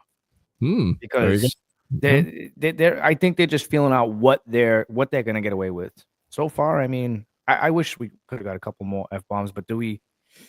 At the end of the day, there is children watching and stuff like that, and if we know anything, it's merch. It's all about the merch, especially whether he's a heel or not. It's all about John Cena's heel merch at this point. Which, have we been disappointed here, Ralph, that they didn't change the theme song or the look, or is Eric Bischoff right about this, that it would be too drastic? Because I expect him to go back to the Thugonomics or some type of theme. You got Travis Scott. Louie, I know you don't like Travis Scott, but I expected Travis Scott rap or something like that. Took advantage. They came out with the same stuff, man. So what's the difference between? I get what he's saying, but you've got to make it a little bit different, don't you? I mean, Hogan had the NWO. He came out with Voodoo Child from Jimi Hendrix, which is awesome. Thank you very much for introducing me to the Jimi Hendrix experience early in that process, which was awesome. He's awesome. He's Jimi awesome. Hendrix, the man. Yeah. Yes, my dad was awesome too. That's why he introduced me to it. So why don't you change that a little bit? Change it up. Are you disappointed that you haven't seen that, Ralph? A little bit more of a change? Yes, absolutely. I think they should have changed. Look at what they did with the New Day. They changed their theme. They changed the way they're doing things. New Day's a heel now. Cena, they should have did something different with him. Maybe go back to Thugonomics or have him become a heel, but play different type of music, different type of clothes to wear. He's wearing the same clothes, the same shirt, the same hat. It's just different print, and that's it. And it's not going to work. They do need to get him into his own heel turn, into his own spectacle, and not have it the same thing. Did you like the first John Cena theme there, Louie, with the Thugonomics, Dr. Thugonomics? Did you like it? This is basic Thugonomics. Oh my God, Jesus Christ! That was. And this rap CD that I actually have, believe it or not. Oh, there you go. How many times did you play that? I mean, who would you rather have, John Cena rap or Shaq rap? Because I had Shaq's. I have never heard Shaq rap, so I don't know what he can do. I'll probably have to go on YouTube and find out. I think I was more of a Magic fan, so I was trying to embrace it at the time. But I probably rather hear Shaq rap than John Cena. I'm sorry. I'd like John Cena, but I don't know. Well, John Cena, when he did his rapping CD, he did it with other rappers like Busty Knuckles and a few other people. So there you go, Busty Knuckles. I have no idea who that is. I've never heard Shaq rap ever. Yeah, you got to hear that, man. Never heard Shaq rap. On the one song, Peter, if you have seen the CD, on the one song he goes, "I'm Busty Knuckles, baby." Yeah. Okay. Well, there you go. Yeah. I'm busting knuckles right now that I didn't know. Yeah. All right. Christopher Gold says you might see Charlotte Flair get involved. Mike DeRoche, I love Flair, 1986 Flair. Now he's so irrelevant. I think you can make him relevant again because you're bringing up the 17th title. Netflix movies, you can't curse. Why not Raw? You can curse on Netflix movies. I don't understand it. New Day is real. Yes, you can. They have R-rated movies where there's cursing in it. Oh yeah, of course you can. That's what I'm saying. It's I just think the WWE is just trying to figure out what they're gonna be able to get away with, because I think Netflix looks at those AEW crowds and they chant some crazy stuff. Oh yeah. So I just think that WWE is just kind of like, and Netflix is like, all right, like they're just I really do believe that they're in the feeling out process. They just want to see how things get. I mean, I guarantee you, I'd love to see the ratings that WWE Raw is getting, like the viewership. I'd like to see. I don't know if we could find out, but I'd like to see what they're generating. Like, is there a way that they yeah, I'm sure they do that, because the Stranger Things and all that other stuff, they rate all that stuff. There's got to be a way. I'm curious to see, and if again, I'm going to look into that. I want to see what their ratings are. They should be allowed to do the cussing. I mean, I think they should have some limitations. Like, hey, we don't want to hear this word. Right. Well, I mean, at the end of the day, everybody says the F word. I mean, my wife works in a school. She's a school nurse. The things that she tells me that these kids are saying from grades, I want to say 3 to 6, you'd be shocked. It's nothing new. Yeah, it's amazing. Kids now. Well, you know, the WWE is trying to appease all audiences, and sometimes you can't do that. I mean, you know, they're trying to get into the adult edge and then the kids. And you have to look at both audiences, and they have to figure out a way to appeal to both, because that's what they have. All right. So that's a good point. Definitely a good point. Let's see. Go out to Mike D. Roche. New Day is a real bad, boring hill. That's been. They are. You're right. I agree with him on that. They dropped the ball. They dropped the ball on that so bad. I mean, it's so. Again, that's the It's kind of like fake, Louie. You know what I mean? It seems it's terrible. It's like very fake. You know, it's just trying too hard. Trying way too hard. Just let it come naturally. You want to be an asshole? You want to be a douche? Just be natural about it. Just be a natural. Don't be a fake. Yeah, don't be a fake. Just be a natural about it. Believe it or not, and this is why I'm saying with the John Cena promos. Right. Though I do believe what he's saying is legitimately true. Well, how he really feels inside.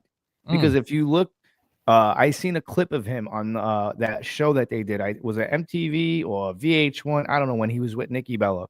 He was upset. Oh, that was E. That's ETV. They do that. That thing with Nikki Bella. Yes. So he was upset because she cooked him dinner, and he's like wiping the countertop down. He's like, I don't like water on this, and it really ruins the floor.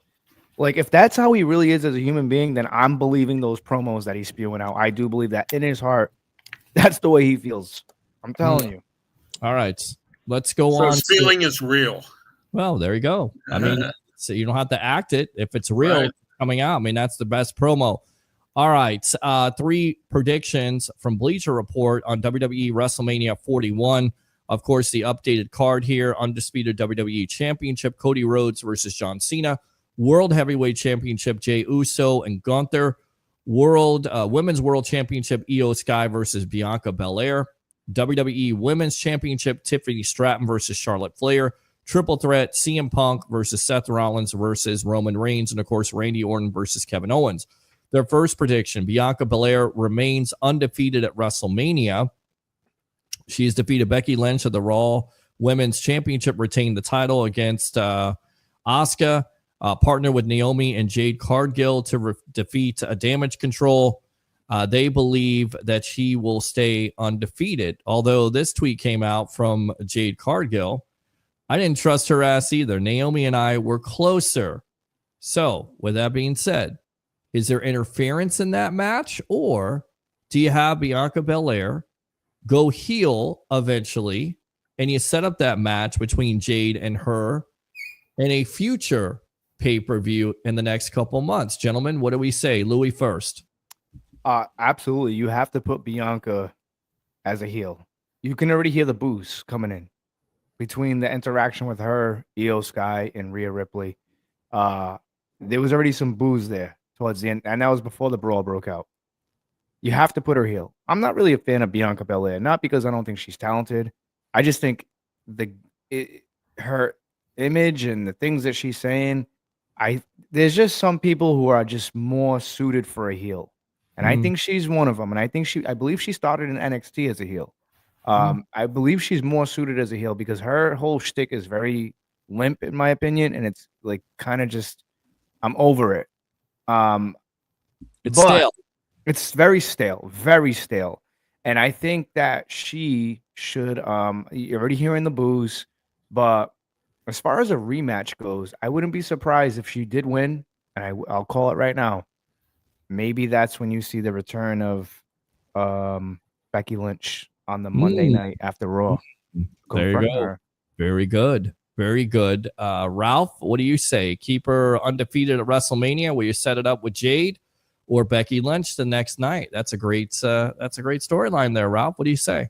I think it's going to be Jade versus Naomi, and then I think Jade or Naomi's going to get involved in this match somehow. Both of them, I think, will be involved. I think there's anything could happen here, but don't count out the wild card, Rhea Ripley, because she has a match against Io Sky. She beats her. That's going to be a triple threat match. So you have to take a look at that perspective too, coming up on Monday. Oh yeah. All right, good stuff there. Let's see what Christopher Cole has to say. My predictions: The Rock screws over Cena at the end. Not ready to say that yet, but I think you're correct about that.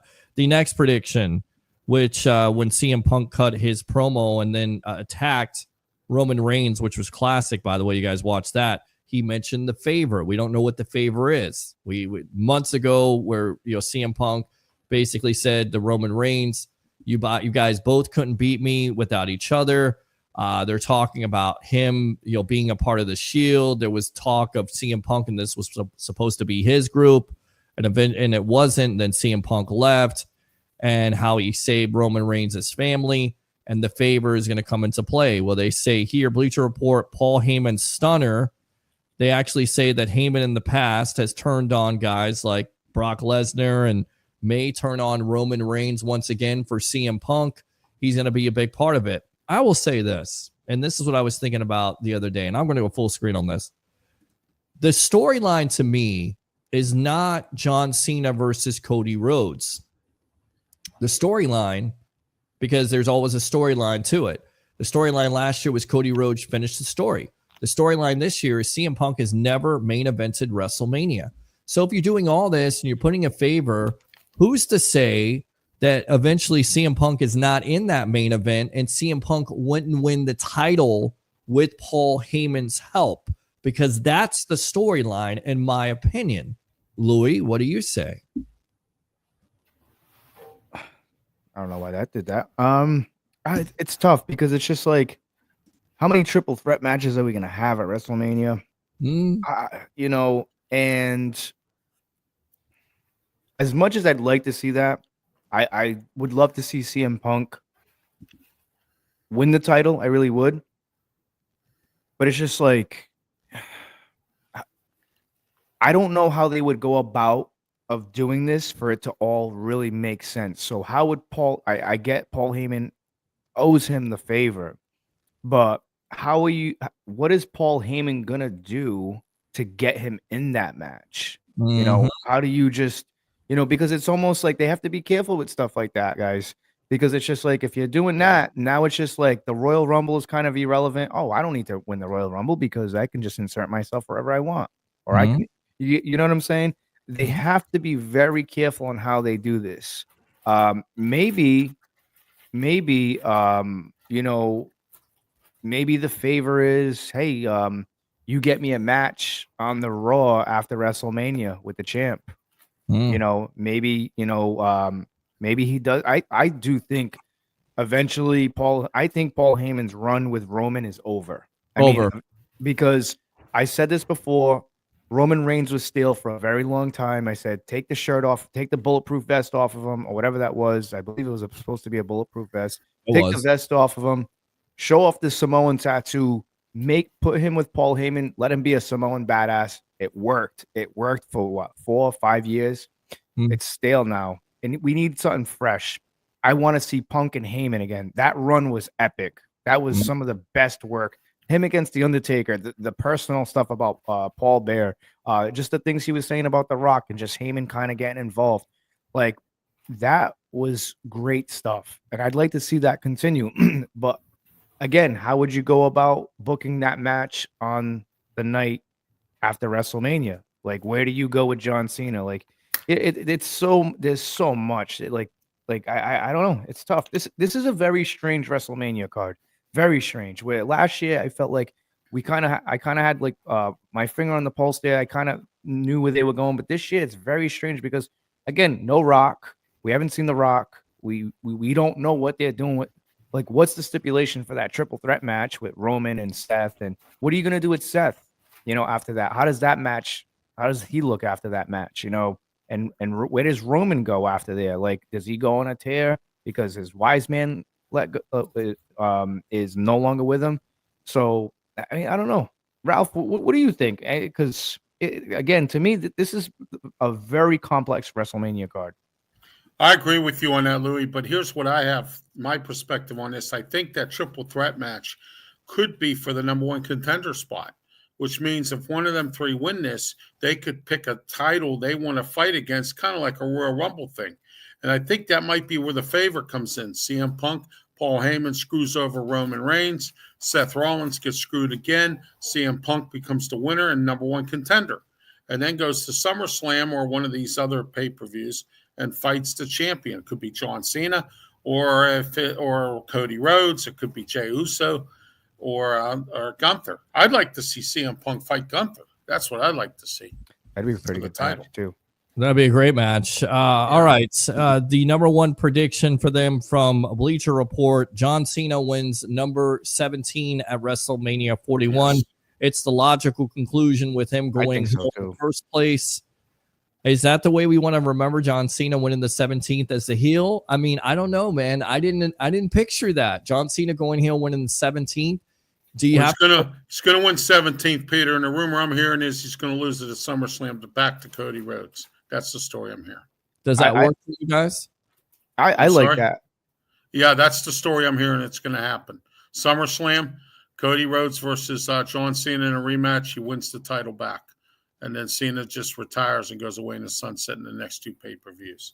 I mean, he'll get his match with CM Punk maybe or something like that and then go away in the sunset at the end of the year.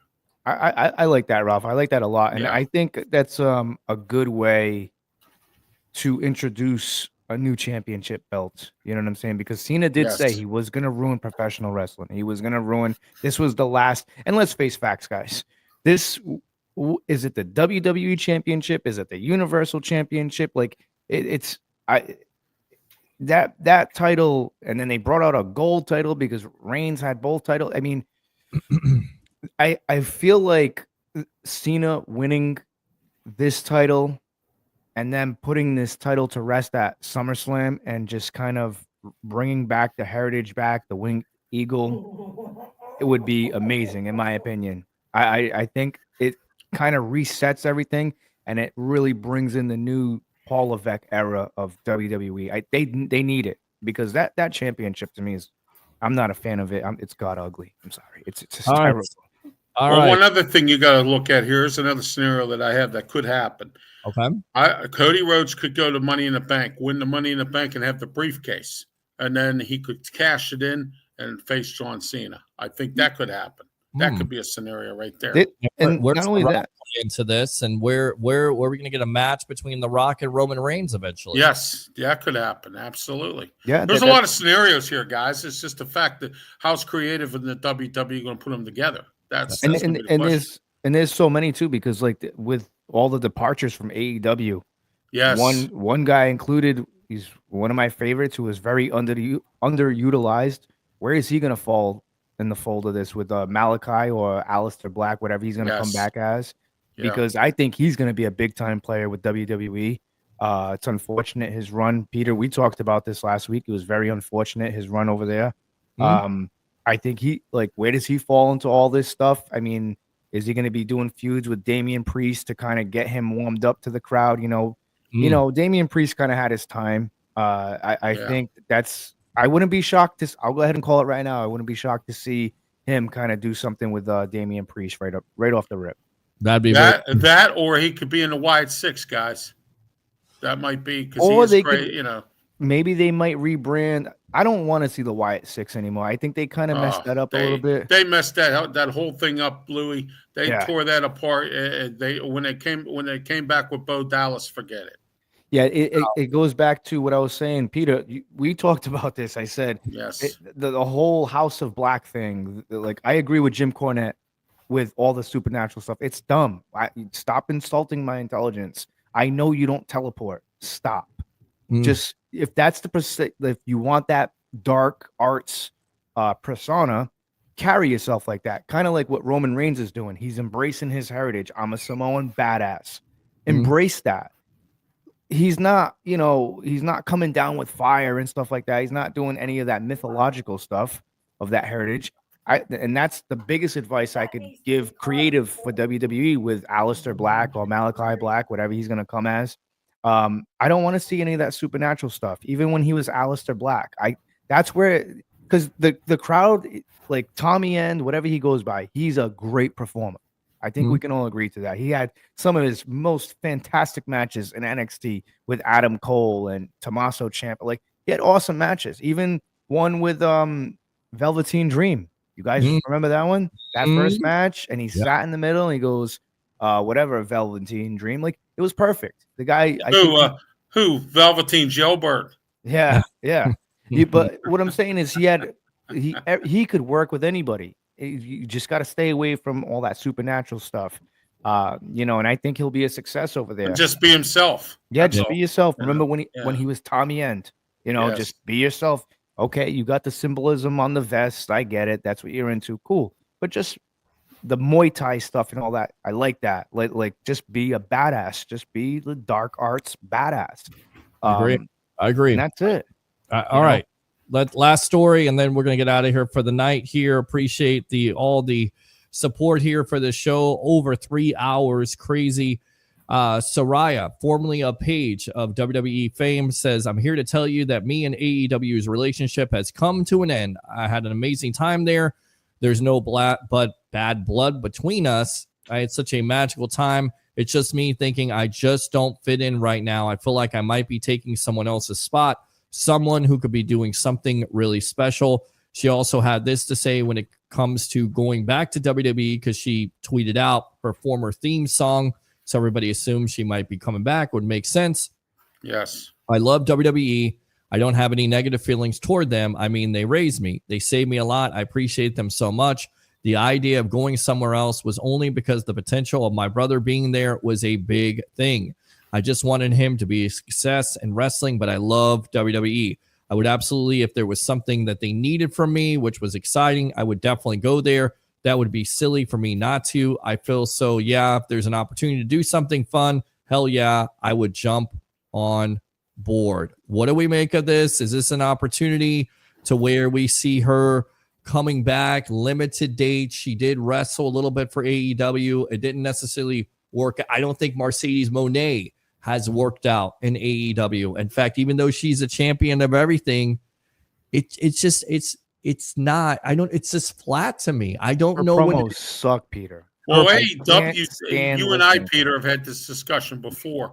AEW doesn't have any kind of creative anything. All they do is wrestle and throw wrestlers out there, and they do whatever. And that's why they are where they are. Also, Dr. Britt Baker, DMD, is coming to WWE. Well, look at that. And you already have that natural rivalry with Saraya there with Paige, a.k.a. Paige. And she's right. Her brother was there, got the opportunity. Jay Cargill's there now, so at WWE. So that's going to work out really good. Paige back in WWE, Louie, you buying that? Oh, absolutely. I would like to see it just because it would be that women's division needs that. They need that a little shaken up.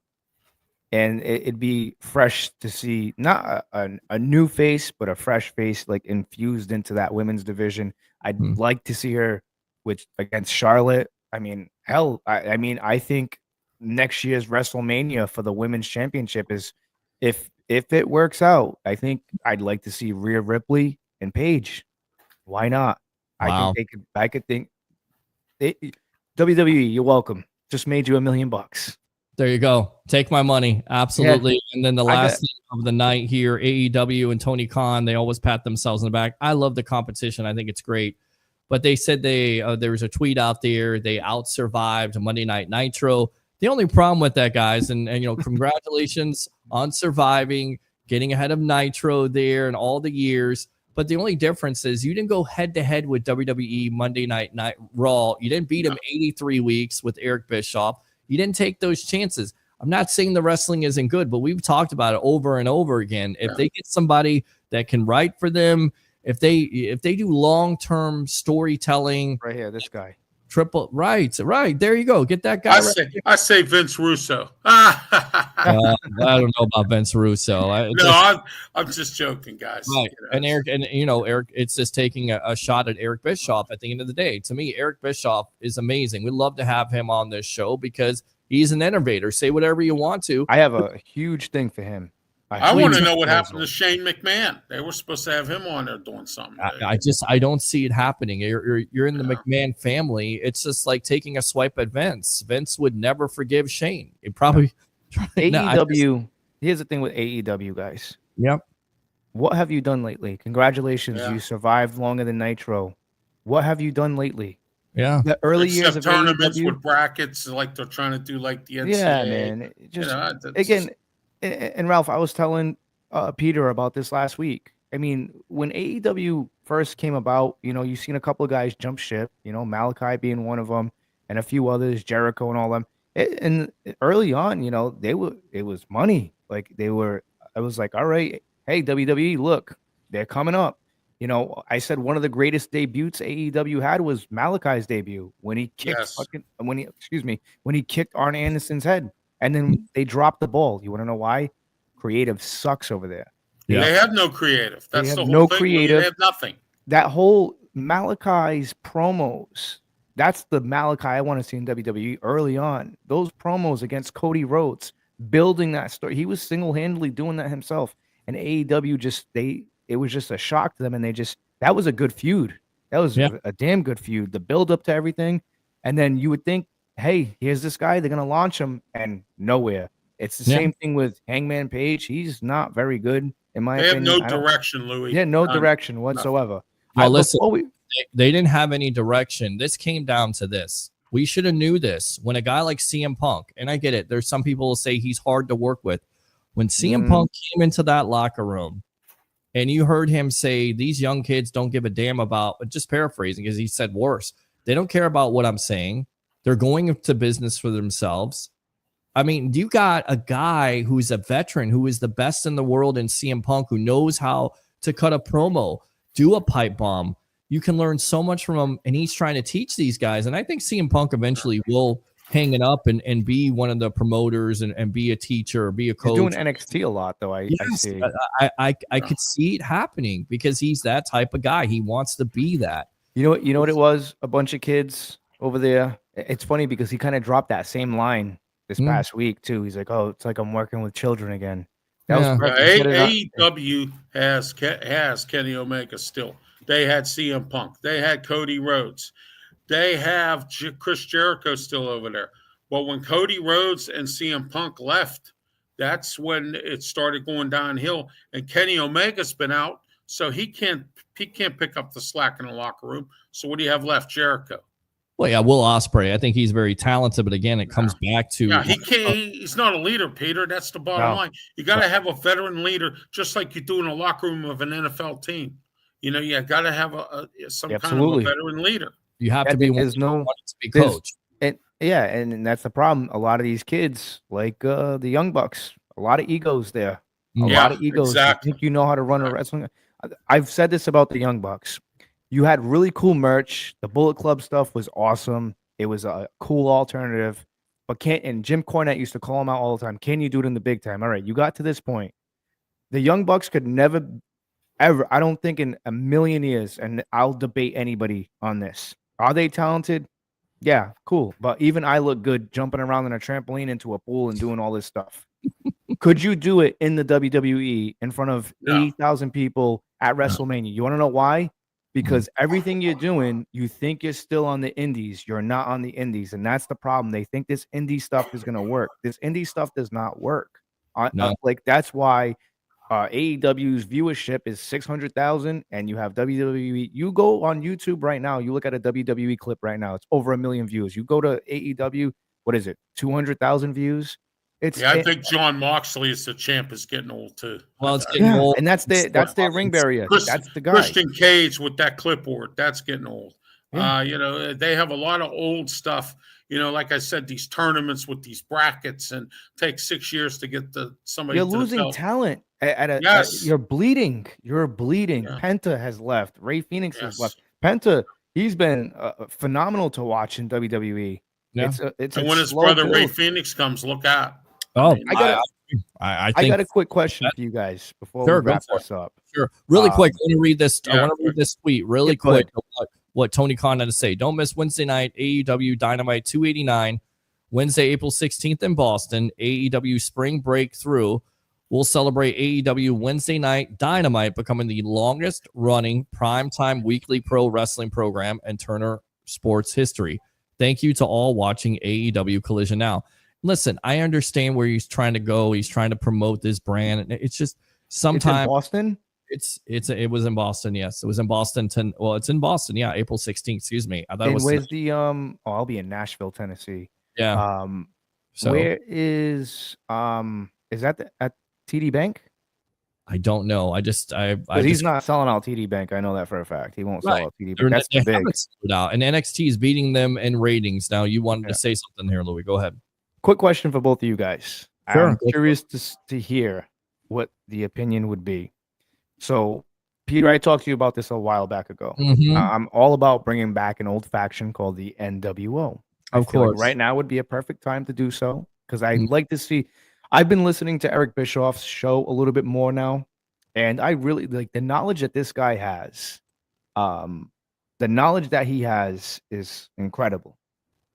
I would like to. I don't think he got a fair shot at when he came back to WWE and Vince fired him. What was it? 4 days later, not even, because it was supposed to be Heyman on Raw and Bischoff on SmackDown, running the shows, and it just for some reason it didn't work out. I'd like to see Triple H bring him back, and I'd like to see him, if he wants to, I'd like to see him bring back the NWO and kind of recruit and revitalize somebody's career a little bit. If you were in charge of booking this, and you don't have to go into depth detail because we can save this for next week too. Same thing with you, Ralph. If you were in charge of booking this NWO situation, who are 5 guys you'd want to see revitalize the NWO? Oh, wow. I'd say Sting, Hulk Hogan, Kevin Nash. Well, no, I'm talking about right now in this era, in this roster. Oh, this era. Okay. Roman Reigns. All right. Randy Orton, Cody Rhodes. I could name you probably Braun Strowman, maybe. LA Knight. There's a bunch of guys here. How about Braun Breaker? I mean, right there, I gave you 6 people. Peter, what about you? I go with the 3. I will say this. I'll go full screen here. I don't think you can ever recreate the NWO. They tried it so many times. They tried it in 2000 with Bret Hart and Kevin Nash, and it just the red brand and the black brand and whatever brand. Jeff Jarrett, it flopped so bad. With that being said, to answer your question, I think the main guy has to be either John Cena, because it's the Hogan effect, or CM Punk because he can talk. And then you got to have 2 younger guys, or you got to have 2 guys that are over. Braun Breaker is one. I think that's one of those guys. And The Rock, maybe. No, that's too veteran. If you're going to go with The Rock, you got to go with the younger guy. Okay, Braun I Breaker get you. Yeah. for one, and then I'm trying to think of another young guy that's coming up at this point. And I'm trying to. It's just so hard. Like the one. How about Penta? No, not for NWO. You got to have somebody. You got to have a face. You got to have somebody that's going to. I'm trying to think of who's coming up that might work. So for me, the way I would do this, and we can talk about this more on next week's episode. Yeah. Yes. I'd bring back Eric Bischoff. Okay. The main guy I'd want to recruit would be a Finn Balor. Okay. He did a fantastic job with Bullet Club, and he's the original. He's the OG of Bullet Club. Mm-hmm. Everybody else just kind of lived off his coattails, like he said. Mhm. I would have Eric Bischoff, because you can't start the problem. I feel like the NWO had was it wasn't like that first when they first came to WWE. It was pure, but it was kind of like cheesy, Mhm. and so on. Because the problem was they put them with against guys like Stone Cold and all that. They should have waited on that stuff. They should I have agree. built up to that stuff, and that's why it got watered down and all that. But for me, you cannot bring back the NWO. If you're gonna do it the right way, I would propose bringing back Eric Bischoff. He was the founder of the NWO. To be Mhm. honest with you, he Sure. started the NWO, Mhm. and I would have him and Finn Balor interact, and I'd have him throw a shirt and say, "I have a proposal for you." Finn Balor, Kevin Owens, the two young guys, Sean Spears and Lexus King. That's your new NWO. Yeah, that is a good lineup there, Louie, because Lexus And King, Kevin Owens. Brian Pillman Jr. Yeah. And also don't forget about Ricky Starks is coming through the Yeah. system too. I'm sorry. His name is Ricky Saint. I got to go young. I got to go Braun Breaker, and I Right. got to go Trick Williams. I got to shock like you. Yeah, Trick I Williams. forgot about Trick. Yeah, there you And go. listen, you All right, talked about it. There is a storyline here. CM Punk takes over. He's taking over NXT from Shawn Michaels. Shawn Michaels, the Click, whatever. He absolutely convinces these younger guys from NXT, a la what was it, the Nexus, which they completely. I mean, the first yeah. came out, they Yeah. dropped the ball. CM Oh, yeah. Punk is the runner of NWO, and he tells them, WWE this, WWE that, let's take over. CM Punk is the leader. Braun Breaker is your established guy, and Trick Williams. That's how you shock the establishment. You go with a veteran guy and two upcoming guys. Braun Breaker would be I can see amazing, that. and Trick Williams. But the reason why I picked guys like Sean Spears and Lexus King, because I feel like on the mic and stuff they can do some good, especially because those are your two cronies, if you will. You know what I'm saying? Because Yeah. at the end of the day, you have to protect Finn Balor, you have to protect Kevin Owens, you have to protect your mouthpiece in Eric Bischoff. These two guys are the guys that kind of go out there and kind of take your beatings here and there. You know what I'm saying? And then, but they play dirty. Sean Spears, the chairman. You know what I'm saying? And Kevin Owens, I could see him in an NWO uniform, an NWO t-shirt. And Finn Balor, it's just because the whole Bullet Club thing. Finn Balor, like the whole Judgment Day crap. It's a shame him being with the Judgment Day. I'll tell you what, Randy Orton wouldn't be a bad idea either, Yeah. Louis, because Randy Orton has been in two factions. Evolution and Legacy. Yep. Legacy, right. So yeah, I don't think that would be a bad thing for him at the end of the tail end of his career. But like I said, I think we should do a segment like this. We'll continue on with this. Like I said, because the possibilities are endless here on the sports web. They are absolutely endless here with Turnbuckle Talk. Over 3 hours of sports talk, including wrestling talk. Ralph, go ahead and promote yourself here on the Evolution. Yes, Ralph Williams, RW Media. I have my own YouTube channel. Please subscribe. Also, I'm on Twitter X. Please follow me on Twitter X. I'm up to 195. I'm trying to get 5 more by Monday to make my 200 by the end of March. That's my goal. Also, Facebook, Tumblr, LinkedIn, and also I have 2 radio shows on 1250 AM The Answer in Pittsburgh, Pennsylvania. The one's called the Ralph Williams Tony Moreno Show, 8 a.m. on Saturday morning, and then at 2 p.m. to 3 p.m. on Saturday afternoons is the Sports Corner radio show with me, Ralph Williams, Smoking Jim Frazier, Claudia Rosano, Luther Bree. Lots to talk about, Russell Wilson, and a whole lot more. Also, Aaron Rodgers. There you go. Russell Wilson now not the quarterback. Yeah, I know. So it's Aaron Rodgers for you?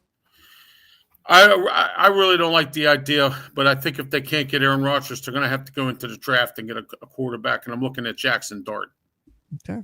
All right. Good stuff, Ralph. Make or break year for Mike Tomlin? Yeah, I think so. Oh, Ralph is all over.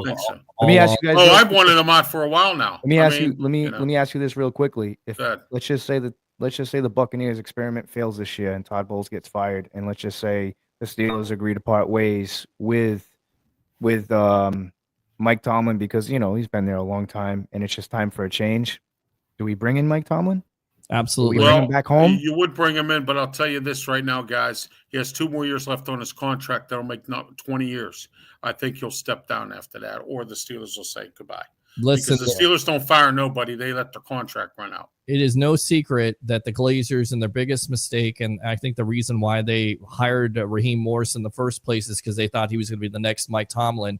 They regretted letting Tomlin out of that building. Yes. And not being the head coach. If Mike Tomlin is a free agent, he's out there, and it doesn't work out for the Bucs, Mike Tomlin is your new head coach. No doubt. Oh, yeah. He'll get hired anywhere, Peter. But the thing is, I don't know. He hasn't done anything. I mean, I wouldn't say anything. The objective, guys, when you're in the NFL, is to go to the Super Bowl. Okay. And he hasn't done that. And when he did it with Bill Cowher's players. So his drafts have been terrible. His free agents have been terrible. And please, people, don't say he doesn't call the shots there. He does, because the Washington Commanders opened up the Steelers' eyes when Dan Snyder or whoever wanted to bring him in and put him in charge of everything. So when that happened, that's when the Steelers said, okay, fine, you can do whatever you need to do.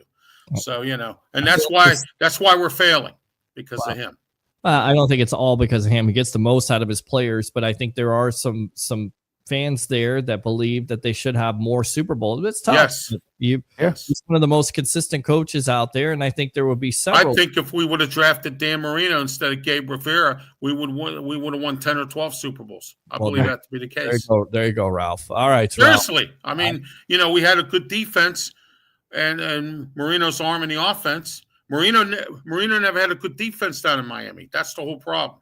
Never had a running game either. Exactly. Absolutely agree. Exactly. But they tried to continue the Pittsburgh tradition with drafting a defensive tackle because they thought he was going to be Mean Joe Green. Yes. Of course, he gets hurt, and he never played it down again after the car accident. Good stuff.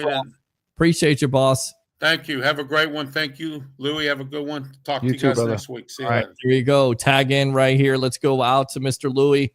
Tag out, my friend. Go ahead and promote yourself. As always, guys, every Wednesday here on the Sports Web, 8 o'clock, Turnbuckle Talk, talking Bucs, my new home. I love it here. It's awesome. And tomorrow, 8:30. Actually, we might start at 8 o'clock. Around the NFL, we're going to be talking about everything that's been going on, especially with the Jameis Winston and taking his crab legs to New York and battling out with Russell Wilson. We have a lot to talk about, like I said, on that show. A little bit edgy, kind of like a barbershop / bar style talk environment. Nothing offensive, nothing like that. But yeah, and you can find me on YouTube, the Frozen Pirate Podcast. The same name goes for Instagram, Twitter /X, and we are going to be working on a Facebook pretty soon. We have a lot going on, and yeah, that's about it. But make sure you check me out here on the Sports Web.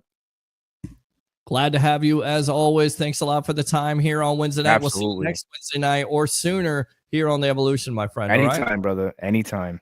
All right, brother. There we go. Good stuff right there. So we'll get him out of there. We'll wrap it up right there. Thanks a lot to all the guests tonight. Mr. Leo Haggerty, former Coach Scout and now media member of Night Sports Productions, Amped Up Sports. Louie from the Frozen Pirate Podcast. Of course, Ralph Williams, and all the calls, all the text messages. It means a lot. Thanks a lot to all of you out there wishing my sister a happy birthday. Appreciate that.